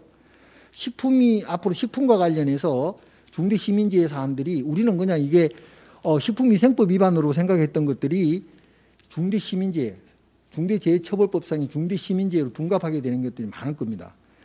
그래서 우리 건설공사 현장에서도 원료 제조물에 대한 부분, 그 원료나 그런 어떤 동산 뭐 이런 부분들과 관련돼 있어서 만드는 회사들이 이 중대시민재해의 적용 대상이 될 수도 있고요. 우리가 이제 그거를 유통 관리를 하고 있어서 유통 관리상의 어떤 그 부주의를 한 경우에는 이거 보관 내지 유통한 회사들도 문제가 될 수 있다는 거죠. 왜냐하면 여기 나와 있지만 생산, 제조, 판매, 유통 중인 원료 또는 제조물의 설계, 제조, 관리상의 결함으로 인한 피해. 이걸로 인해서 일반인이 사망을 하거나 뭐 이제 그 부상을 입거나 직업성 질병이 생긴 건 한 경우 처벌하겠다는 거죠. 다음으로 공중이용시설로 넘어갑니다. 이제 공중이용시설과 관련해서는 공중이라는 것은 불특정 다수가 이렇게 드나들 수 있는 공간 이런 의미가 있는 거죠. 이는 공중이용시설과 관련해서는 이제 시설물의 기준이 있을 겁니다. 그 다음에 이제 공중교통수단, 뭐 항공기, 뭐 선박, 뭐 철도, 뭐 이런 부분이 있겠죠. 뭐 이런 부분과 관련해서 이제 재난 사고를 규율하기 위한 부분인데요. 이 내용도 보게 되면 실질적으로 지배 운영 관리하는 공중이용시설 및 공중교통수단에서의 설계, 설치, 관리상 결함으로 인한 피해인데요. 이 범위와 관련해서도 대상이 다 특정이 되어 있습니다. 예를 들자면 시설물의 경우에 뭐 16층 이상의 이제 건물에 대해서는 적용이 된다라든지 그 연면적이 뭐 3만 제곱미터면 무조건 적용이 된다라든지 그다음에 뭐 다중이용시설일 경우에는 영업장의 경우에 뭐 1000제곱미터 300평 이상인 경우에는 적용이 된다라든지 이런 기준들이 있거든요. 그럼 그 적용 대상이냐 아니냐에 따라서 그 해당 대상에 대한 부분에서는 이러한 실질적 지배 운영 관리, 그 다음에 그 안전보건 확보 의무 이런 부분, 이 법령에서 요구하는 부분이 그 산업재해에서 요구하는 부분하고 그 구조적으로는 동일한데 내용을 보게 되면 조금 다른 부분들이 있거든요. 그런 부분에 맞게끔 그와 관련돼서도 준비를 하고 관리를 하셔야 된다라는 부분입니다. 다른 내용들은 구체적인 내용까지 다루기에는 이건 별도로 한번 쫙 정리를 해야 되는 부분이어서 그렇게까지 하기에는 시간적인 한계가 있어서 이 정도로만 소개를 해드리도록 하겠습니다. 다음으로 이제 과로사나 뭐 열사병, 일사병 이런 것들이 사실은 건설 현장에서는 가장 많이 발생할 수 있는 부분인데 이게 중대재해와의 관계에 대해서 한번 말씀을 드리겠습니다. 자, 과로사라는 부분이 있죠. 이제 과로로 발생한 내심혈관계 질환 또는 뭐 그로 인한 이제 사망이 이제 과로사가 될 건데, 자, 이 내심혈관계 질환은 직업성 질병에 포함이 다행히 안 돼 있다 그랬잖아요. 내심혈관계 질환이 생겼다는 이유만으로 그 사람의 숫자를 3명 이상이 생겼다라고 해서 중대산업재해로 보지는 않는다라는 건데요. 문제는 과로로 인해서 내심혈관계 질환으로 인해서 작업 현장에서 사망을 해버렸어요. 이거는 중대산업재해에 들어갈 수 있겠습니까? 안 들어갈 수 있겠습니까? 들어갈 수 있다. 왜? 상태가 안 좋으신 분이 와서 하다가 현장에서 사망을 했잖아요. 그렇게 되면 그게 업무와의 관련성이 인정이 되잖아요. 사망이. 그러면 적어도 뭐냐? 관리를 했었어야 되는 거 아니냐라는 이야기가 나오죠. 이렇게 되게 되면 여기서 좀 복잡한 생각이 듭니다. 이거 매일 이제 그 TBL 툴박스 미팅 할 때마다 TBM 할 때마다 이거 건강검진 하고 시작해야 되나 이런 얘기 있죠. 근데 이게 이제 현장에서 어려운 부분이 뭐냐? 고령자들이 많기 때문에 그렇습니다. 지금 우리 사회의 가장 큰 문제점은 젊은 사람들이 없다라는 거잖아요. 그리고 특히나 위험, 유해 그 작업 현장에서는 60대 이상이 대부분입니다. 그리고 외국인 근로자들입니다. 외국인 근로자는 언어적인 소통에 한계가 있죠. 상태가 어떤지도 모릅니다. 그러면은 상태 깨끗하고 건강하고 젊은 사람들을 근로자로 구성하고 싶다. 아무리 그렇게 하고 싶어도 언감생심이죠. 불가능한 일입니다. 그렇기 때문에 이런 부분에 대한 그걸 고려한다 그러면 이 과로사에 대한 부분을 너무 확대해 가지고 산업재해로 한다라는 것은 기업들에게 대한 치명타가 되겠죠. 그러니까 이런 부분들도 향후에 구체적인 케이스에서 다 검토가 되고 이제 법의 적용에 이제 판단을 받게 되겠죠. 그러니까 이게 상당히 고민스러운 부분이죠. 이런 부분이 있다 보니까 어떻게 돼요? 유해 위험 현장에서 인간을 투입하는 거는 이제는 그만하자. 그러니까 뭐 기계나 드론이나 아니면 딴 걸로 대체하든지 땅에서 작업을 해서 그냥 기계로 올린다라든지 뭐 이런 식으로 가자라는 거죠. 그 다음에 설계의 안전성이나 이런 부분도 굉장히 강조가 되겠죠. 지금까지는 설계업체가 문제가 되는 경우가 없었지만 앞으로는 이제 설계업체들도 긴장을 해야 됩니다. 그렇잖아요. 아까 보면 설계상의 결함도 다 들어가기 때문에 시민재해도 들어가기 때문에 그런 부분이 있어서 설계는 앞으로는 안전을 기본으로 하는 설계를 하게 될 거다. 모양과 창의적인 건물, 예쁜 건물, 신미적인 건물은 앞으로 보기가 쉽지 않을 거다. 왜? 아름답다라는 것은 위험한 거잖아요. 아름답다는 건 위험한 겁니다. 단순하고 평이한 것이 안전한 거거든요. 그러니까 이제 단순하고 평이한 이제 설계로 가게 될 가능성이 높아졌다. 이렇게 보셔도 뭐 대충 맞지 않을까 싶습니다. 다음으로 열사병, 일사병인데요. 결론적으로 말씀을 드리게 되면 열사병은 직업성 질병에 포함이 되어 있습니다. 열사병은 뭐죠? 땀이 안 나는 거죠. 고온 환경에서 체온 조절 중추에 이상이 생기는 겁니다. 이게 열사병이고요. 일사병은 탈수 현상이 생기는 거죠. 일사병이 많습니까? 열사병이 많습니까? 일사병이 훨씬 많죠. 저도 뭐 여름에 탈수 현상으로 뻗은 적이 몇 번 있었는데요. 밥 안 먹고 쫓아다니다가 놀다가 그런 게 일사병인데 일사병은 직업성 질병이 아닙니다. 그렇기 때문에 일사병 환자가 많이 나왔다고 해서 중대산업재해로 되지는 않는다라는 거. 열사병은 된다라는 거죠. 한 가지 알아야 되실 것은 일사병도 산재 처리 대상은 됩니다. 그죠? 산재 처리 대상이 된다라는 거하고 그 중대재해에 해당한다라는 거는 어느 정도 갭이 있는 겁니다. 산재는 업무 기인성만 있게 되게 되면 다 인정해 주는 겁니다. 모든 질병을. 다음으로 중대재해 사고 발생 시 민형사 행정 책임 관계 부분인 거고요. 이에 대해서는 아까 설명을 드렸기 때문에 생략하도록 하겠습니다. 그 다음에 안전보건관리 책임자도 경영 책임자도 아닌 일반 직원이 이 동료의 사망 사고와 관련해서 형사처벌을 받게 되나요? 이런 질문을 듣게 되는데 제가 이 부분을 꼭 말씀드리고 싶은 부분이에요. 자, 이게 회사로 가보게 되면 이런 일이 생깁니다. 회사에서 일을 하시는 직원분이에요. 작업 현장에서 일하시는 분인데 이분 입장에서는 그런 거예요. 내가 뭐 주의 업무를 위반을 했다 한들 그래서 내가 주의 업무를 위반해서 내 동료가 다치거나 사망했다 한들 나는 처벌 안 받잖아요. 왜? 나는 현장 소장도 아니고 대표이사도 아니니까. 이렇게 생각을 하시는 분들이 있더라고요. 이거 황당한 생각입니다. 그러니까 지네들 뭐 현장 소장 책임 안 지려고 뭐 경영 책임자, 대표이사 책임, 형사 책임 안 지려고 이 난리를 치는 것 같은데 나는 이해를 안 되겠어요. 나하고는 관계없는 일 아니에요? 이렇게 생각을 하시는데 말도 안 되는 소리죠. 왜 그렇습니까? 모든 사고는 그분한테 그 작업자들 사이에서 일어납니다. 그죠? 작업 현장에서 해야 할 일을 안 한 거예요. 그죠? 해야 할 일을 안 해서 서로가 이제 사고를 예방하기 위해서 서로를 봐주고 서로를 이제 챙겨주고 케어해주고 또 뭐 내가 뭐 작업하고 내려왔을 때 해야 될 거를 원위치를 시켜놓고 이런 부분을 하지 않음으로 인해서 그것이 낙하물이 생기거나 거기에 대한 나사가 안 조여졌거나 해서 그것이 떨어지거나 이런 식으로 해서 동료가 사망하는 거잖아요. 자, 그럴 경우에 그 사람 처벌 안 합니까? 처벌합니다. 그게 뭐예요? 업무상 과실치사상, 형법상의 업무상 과실치사상으로 처벌하는 거예요.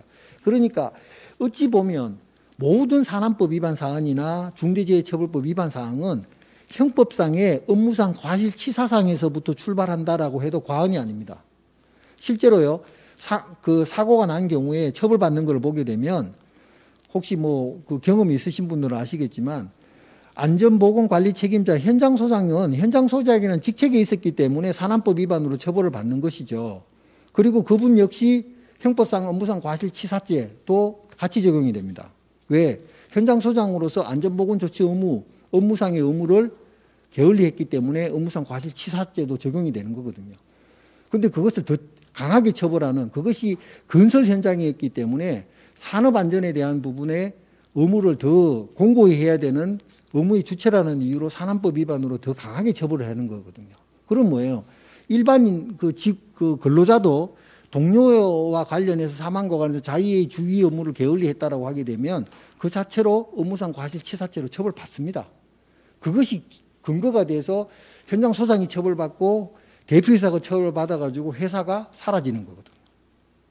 그러니까 이거를 지켜야 된다는 것은 중대재해 사고를 예방을 해야 된다는 것은 내가 업무상 과실치사로 받지 않아야 되는 부분 첫 번째 목표. 두 번째 뭐냐? 내가 몸담고 있는 회사가 살아남기 위해서 내가 지켜야 된다라는 의무. 이거를 생각을 해줘서 전사적으로 이걸 같이 해야 되는 건데 이게 대표이사나 현장 소장이나 요 업무 관계자들만 막 발을 동동 굴리면서 이거 해야 돼라고 하고 있고 다른 사람들은 그거 니네 일이야 이렇게 생각하고 있다 그러면 그 회사는 문제 있는 회사입니다.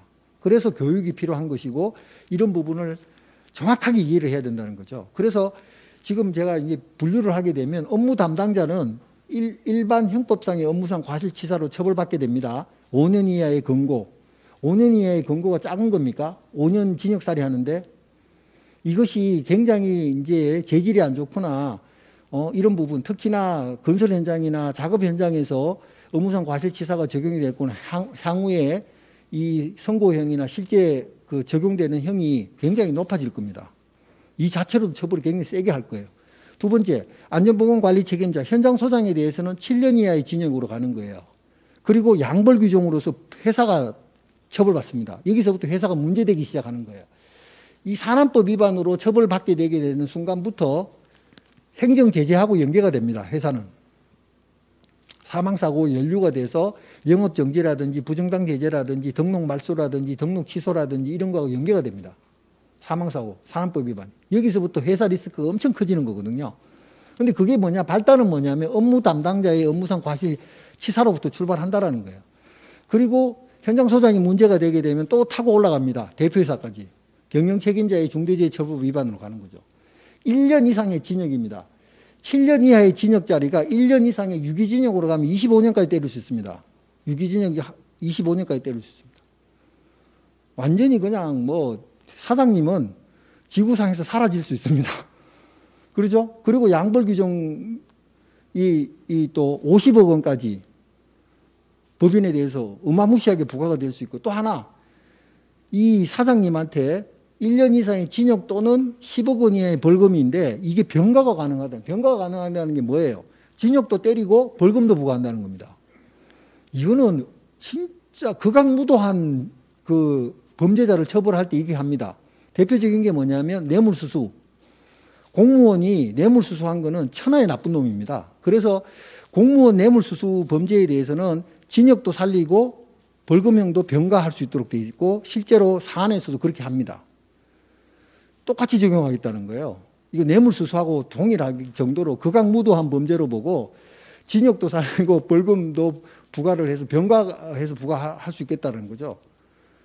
그래서 이게 너무 감정적인 법 아니냐라는 얘기를 하게 되는 겁니다. 대표이사가 사실상 그 사고를 갖다가 유도하거나 사고 나라고 고사 지내지도 않았을 거 아니에요. 사고 안 나기를 바랬던 게 대표이사의 마음이고 하지 말고 작업을 하라라고 뭐 어찌됐든 회사에 나름대로 경영을 했을 거 아니에요. 그럼에도 불구하고 불행한 사고가 나서 자기가 제대로 의무 이행을 했다라는 걸 소명을 못하게 되면 중대재해처벌법 위반으로 처벌을 받게 되고 본인도 처벌받고 이게 뭐냐면 대표이사가 처벌받는다라는 것은 경영 리스크까지 생긴다는 겁니다. 그렇잖아요. 일단은 뭐 산안법 위반이 되는 즉시 행정제재를 받는다라든지 해서 중대재해 리스크, 특히 뭐 경영 책임자로서 CSO가 대신 처벌받는다 하더라도 CSO가 처벌받더라도 회사가 받아야 되는 벌금이라든지 민사손해배상이라든지 행정제재는 그대로 받잖아요. 대표이사가 받는 거 똑같이 받습니다. 사실은. 그런 부분이기 때문에 뭐 대표이사가 받으나 CSO가 받으나 똑같이라고 생각하지만 대표이사가 처벌받아서 들어가 버리게 되면 경영 리스크까지 발생하잖아요. 어떤 회사가 경영을 할 수 없는 상태로 가게 된다는 부분에서 이런 부분을 생각을 하게 되면 이 주의 의무, 이 중대재해 사고 예방과 관련되어 있는 부분은 전사의 직원들이 다 지켜야 되는 부분이다. 이렇게 이해가 돼야 된다는 겁니다. 다음으로 중대재해 사고 발생했다는 주요 행정제재에 대해서 살펴보도록 하겠습니다. 이게 기본적으로 사고와 중대재해 사고가 발생하게 되면 고용노동부 장관이 작업중지명령을 때리게 되죠. 일단은 그 위험 요인들이 해소되기 전까지는 관련 작업을 다 일체 중지를 시켜버리는 거죠. 작업중지가 되게 되면 공사를 저걸 할 수가 없기 때문에 계속 할 수가 없기 때문에 공기를 지킬 수가 없게 됩니다. 그럼 지체상황이 발생하게 될 거고 그와 관련돼서 여러 관계 회사들과의 또 손해배상 문제도 발생할 수 있는 부분이 있기 때문에 회사 입장에서는 어찌됐든 작업중지 명령을 빨리 해제를 해야 되는 부분인데요. 이걸 소송을 통해서 해제하는 데는 없습니다.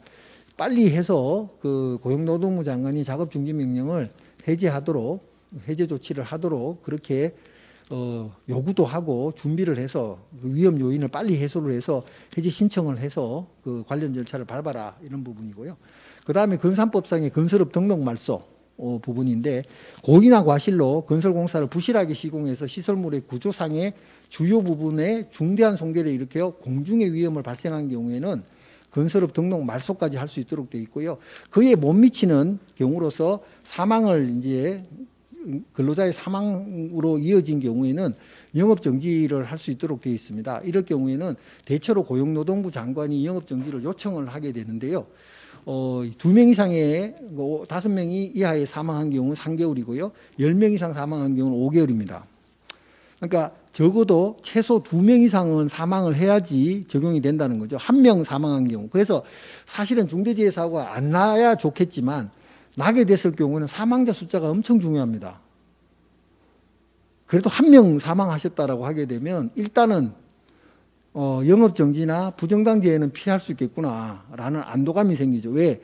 이게 사실은 시간이 지나서 영업정지나 행정제재, 부정당재해를 받게 되게 되면 이게 가장 회사에 큰 데미지가 될 수 있거든요. 시장에서의 퇴출이잖아요. 시장에서 그냥 퇴출시키는 거잖아요. 그렇기 때문에 이 사망자 숫자가 중요하다라는 걸 알 수가 있고요. 뭐 또 해서 여러 가지 기준으로서 나눠서 이제 영업 정지의 기간이 이렇게 설정이 됐다 참고하시면 될 것 같고 또 산업재해로서 사망자가 발생한 2명 이상 발생한 사업장과 관련해서는 국토교통부 장관이 공공건설공사 하도급 참여 제한 처분을 할 수 있도록 되어 있습니다. 그래서 앞으로 이런 공공건설공사 하도급 참여 제한 처분이라는 것이 많이 나오게 될 것 같은데요.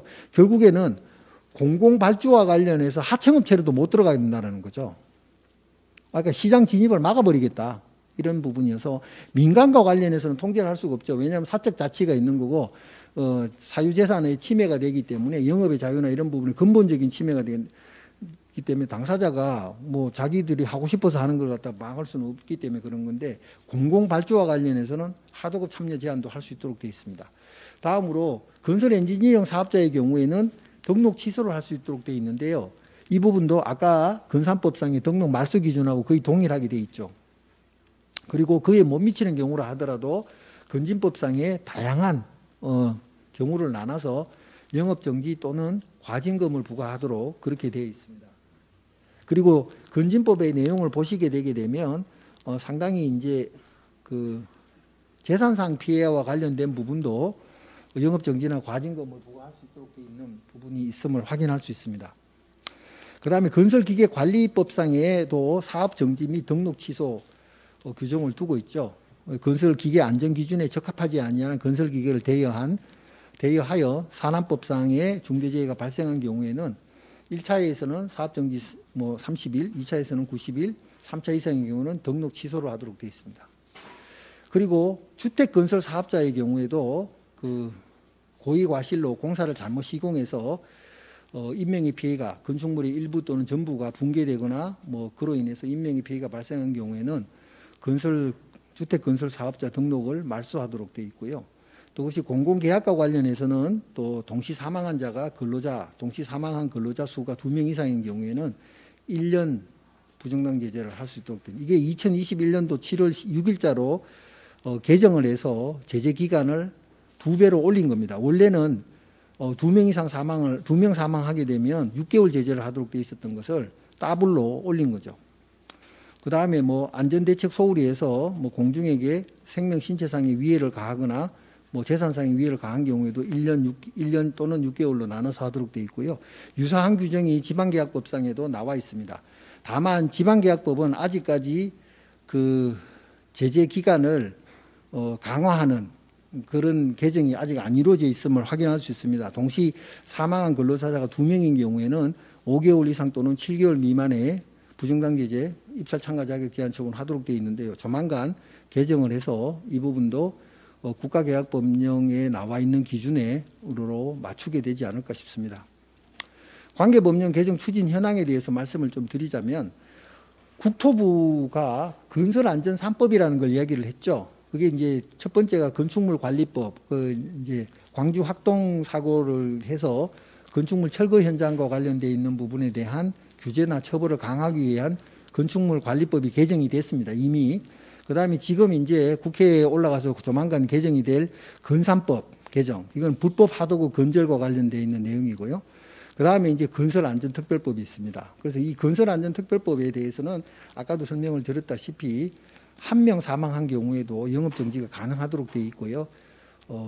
또 지방계약법령이나 국가계약법령도 추가 개정을 통해서 중대재해 제재 확대를 하거나 강화하고 또 입찰 자격심사, 적격 수기 및 선정 기준도 이미 지난 12월 달에 기재부 계약 예규의 개정을 통해서 일부 개정이 되어 있는데요. 추가 개정을 할 것으로 보입니다.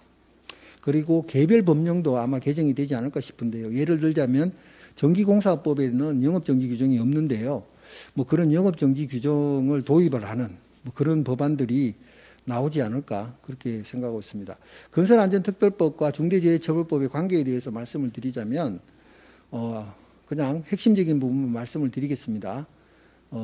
이게 이제 건설 관계자들을 다 분리해서 누가 어떤 의무를 져야 된다는 것 갖다가 명시를 하고 있고 거기에 대한 규제와 처벌을 다루고 있는 부분인데 이와 관련해서는 한번 읽어보시면 될 것 같고 논란이 되는 부분은 이제 그 영업정지 기준이 1명 이상만 되더라도 영업정지를 할 수 있도록 되어 있고 그 다음에 과징금 기준이 있는데요. 이 과징금 기준이 사실상 매출액 기준으로 되어 있다 보니까 이게 금액이 어마무시하게 나옵니다. 그래서 이거를 좀 개정을 해야 되는 거 아니냐라고 해서 업계에서는 노력을 하고 계신 걸로 알고 있고요. 만약에 이게 통과가 된다라고 하게 되면 이 과징금의 부과로 인해서 회사가 굉장히 재무적으로 어려워지는 그런 일들이 생기지 않을까 싶습니다. 결국에는 중대재해 사고가 발생했을 경우에 웬만해서는 웬만큼 튼튼한 회사가 아니고는 시장에서 살아남기가 어렵게 되는 그런 식으로 법은 강화가 되고 규제도 당연히 심화되는 뭐 그런 부분으로 보시면 될 것 같습니다. 자, 건설공사 발주자도 중대재해처벌법 위반으로 처벌될 수 있는지, 있다면 발주자는 발주 시 어떤 점에 유의해야 하는지에 대해서 한번 보도록 하겠습니다. 실질적 지배 운영 관리 부분이 가장 핵심이겠죠. 뭐 시공사까지는 문제된다는 건 당연히 아실 거고요. 하청업체에서 사고가 나게 되면 하청업체 대표이사가 당연히 그 중대재해처벌법 적용을 받게 될 것이고, 그 사람만 받게 되는 것이 아니라 원청업체, 그러니까 시공사인 의뢰의 그 대표이사도 자기 사업장에서 하청업체 근로자들이 와서 작업을 하다가 한 부분이기 때문에 중대재해처벌법 적용을 받게 될 겁니다. 그러면 발주자인 갑의 경우에도 그 적용이 되느냐에 대한 부분은 갑이 실질적 지배 운영 관리를 했느냐 안 했느냐에 대한 부분이 되겠습니다. 그렇다 보니까 아까도 말씀드렸지만 갑은 웬만하면은 그 시공을 주도하거나 총괄 관리하지 않는 것으로 보이기 위한 관리를 하게 될 거다. 그래서 뭐냐면 지금 공공 발주 기관들도 뭐 신문 나오는 거 보면 아시잖아요. 시공 책임형 이렇게 해서 사업 관리, 건설 사업 관리를 맡기겠다. 뭐 시공 책임형 전기공사 관리를 맡기겠다. 뭐 해서 일단은 이제 시공과 관련한 부분을 다른 업체에게 그 관리 부분을 갖다가 맡겨서 본인들은 실제로 시공에 대해서 관여하거나 주도하지 않는다라는 모습을 보여주는 그런 형식으로 관리를 하고 있는 것 같습니다. 참고하시면 될 것 같고요. 다음으로 중대재해와 관련해서 저는 이게 어찌 보면 더 중요하다고 생각을 하는 부분인데요. 중대재해 사고는 뭐 예를 들자면 이런 거죠. 가정을 해보게 되면 중대재해와 관련되어 있는 법령에 나와 있는 뭐 시스템을 구축하고 확보 의무 뭐 관련된 거 하나도 안 해요. 어떤 회사가 일체 안 합니다. 나는 이거 하늘에 맡기겠어. 근데 실제로 그 회사에서 사고가 안 납니다. 그러면요, 그 회사는 처벌받지도 않고 아무 문제가 없어요. 그죠? 실제로 그렇습니다. 결과 책임이라 그랬잖아요. 아무리 제대로 했다 하더라도 사고가 나게 되면 수사받고 막 회사가 난리를 쳐야 되는 거고, 아무리 잘못 운영을 했다 하더라도 하나도 안 했다 하더라도 사고가 안 나게 되면 아무 문제가 안 되는 게 이 중대재해처벌법입니다. 근데 아무 문제가 안 될까요? 라는 질문을 던지고 싶은 거죠. 왜? 중대재해처벌법상의 처벌은 안 받습니다만은 중대재해와 관련되어 있어서 여러 가지가 바뀔 거라는 거예요. 왜? 중대재해사가 안 나다 하더라도 기본적으로 중대재해 안전조치, 안전 확보가 제대로 안 돼 있다는 것은 돈을 제대로 안 써서 관리를 안 한다는 거예요. 돈을 아끼고 있다는 거예요. 그럼 뭐죠? 그것이 부실시공으로 이어질 가능성이 높은 거죠. 그러니까 지금 현재 뭐냐면 중대재해와 관련돼서 정부에서는 부실시공 전수조사를 하고 있습니다. 왜? 이게 부실시공과 중대재해가 겹치는 경우가 많거든요. 그 다음에 중대재해 사고를 조사를 하다 보게 되면 불법 하도급이 필연적으로 나온다 그랬죠. 그럼 뭐예요?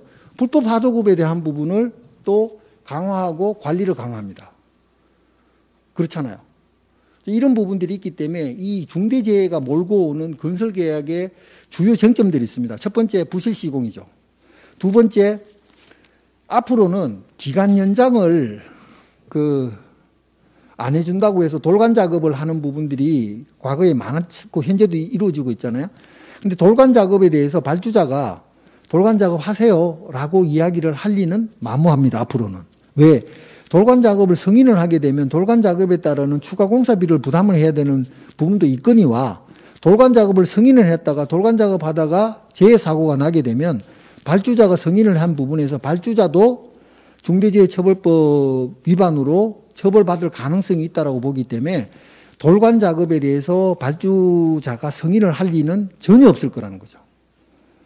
그렇기 때문에 그럼 시공사 입장에서 어떻게 되느냐? 자기 책임 없는 사유로 인해서 공기가 딜레이가 될 수밖에 없다라고 하게 되면 공기 연장 신청과 추가 공사비 정액을 요청을 정당하게 하십시오. 그렇게 되게 되면 과거에는 그거 다 개무시했잖아요. 그런데 앞으로는 발주자도 그걸 함부로 무시할 수가 없습니다. 왜요? 건설안전특별법에도 이제 나오는 부분이고 사실상 산안법에도 일부 나오는 내용인데 발주자는 적정 공사 비용과 공기를 보상해야 됩니다. 그러니까 업체 책임 없는 사유로 인해서 공기를 추가적으로 줘야 되고 공사 비용이 더 들어가야 되는데 그걸 안 줌으로 인해서 어쩔 수 없이 안전에 대한 부분이 소홀이 돼서 사고가 났다 그러면 그 사고에 대한 책임으로부터 발주자도 자유롭지 못하다라는 부분이 있기 때문에 향후에는 이 공기 연장이라든지 공사비 정액이 과거보다는 훨씬 더 적극적으로 이루어질 것이다. 최근에 서울시하고 서울시하고 부산시가 그런 부분을 수용을 했습니다. 물론 업체가 원하는 대로 다 해주지는 않겠죠. 하지만 일정 부분은 수용을 해서 자, 이 금액이면 되겠니? 라고 하고 이 금액으로 그러면 문제없이 공사해줘. 이런 정도는 될 거라는 거예요. 그래서 그런 부분을 적극적으로 활용하실 필요가 있다는 거고 그 다음에 이제 하도급 관리와 관련해서는 절대로 앞으로는 불법 하도급을 하시면 된다 안 된다? 안 된다. 법령상에 금지되어 있는 하도급을 하셔도 안 되는 거고 계약상으로도 계약 조건으로도 하도급이 금지 제한된 경우들이 있는데 그것도 위반하시면 안 됩니다. 양자 모두 부정당 제재, 그 공공발주의 경우는 부정당 제재 사유가 될 것이고요. 그런 어떤 하도급 위반 상태에서 중대재해가 발생하게 되게 되면 이런 그 중대재해처벌법의 적용으로부터 피하기가 어려울 것 같습니다. 그 다음에 하도급을 하고 안 하고의 문제도 있지만 하도급 대금, 거래 대금의 적정성도 담보를 하셔야 됩니다.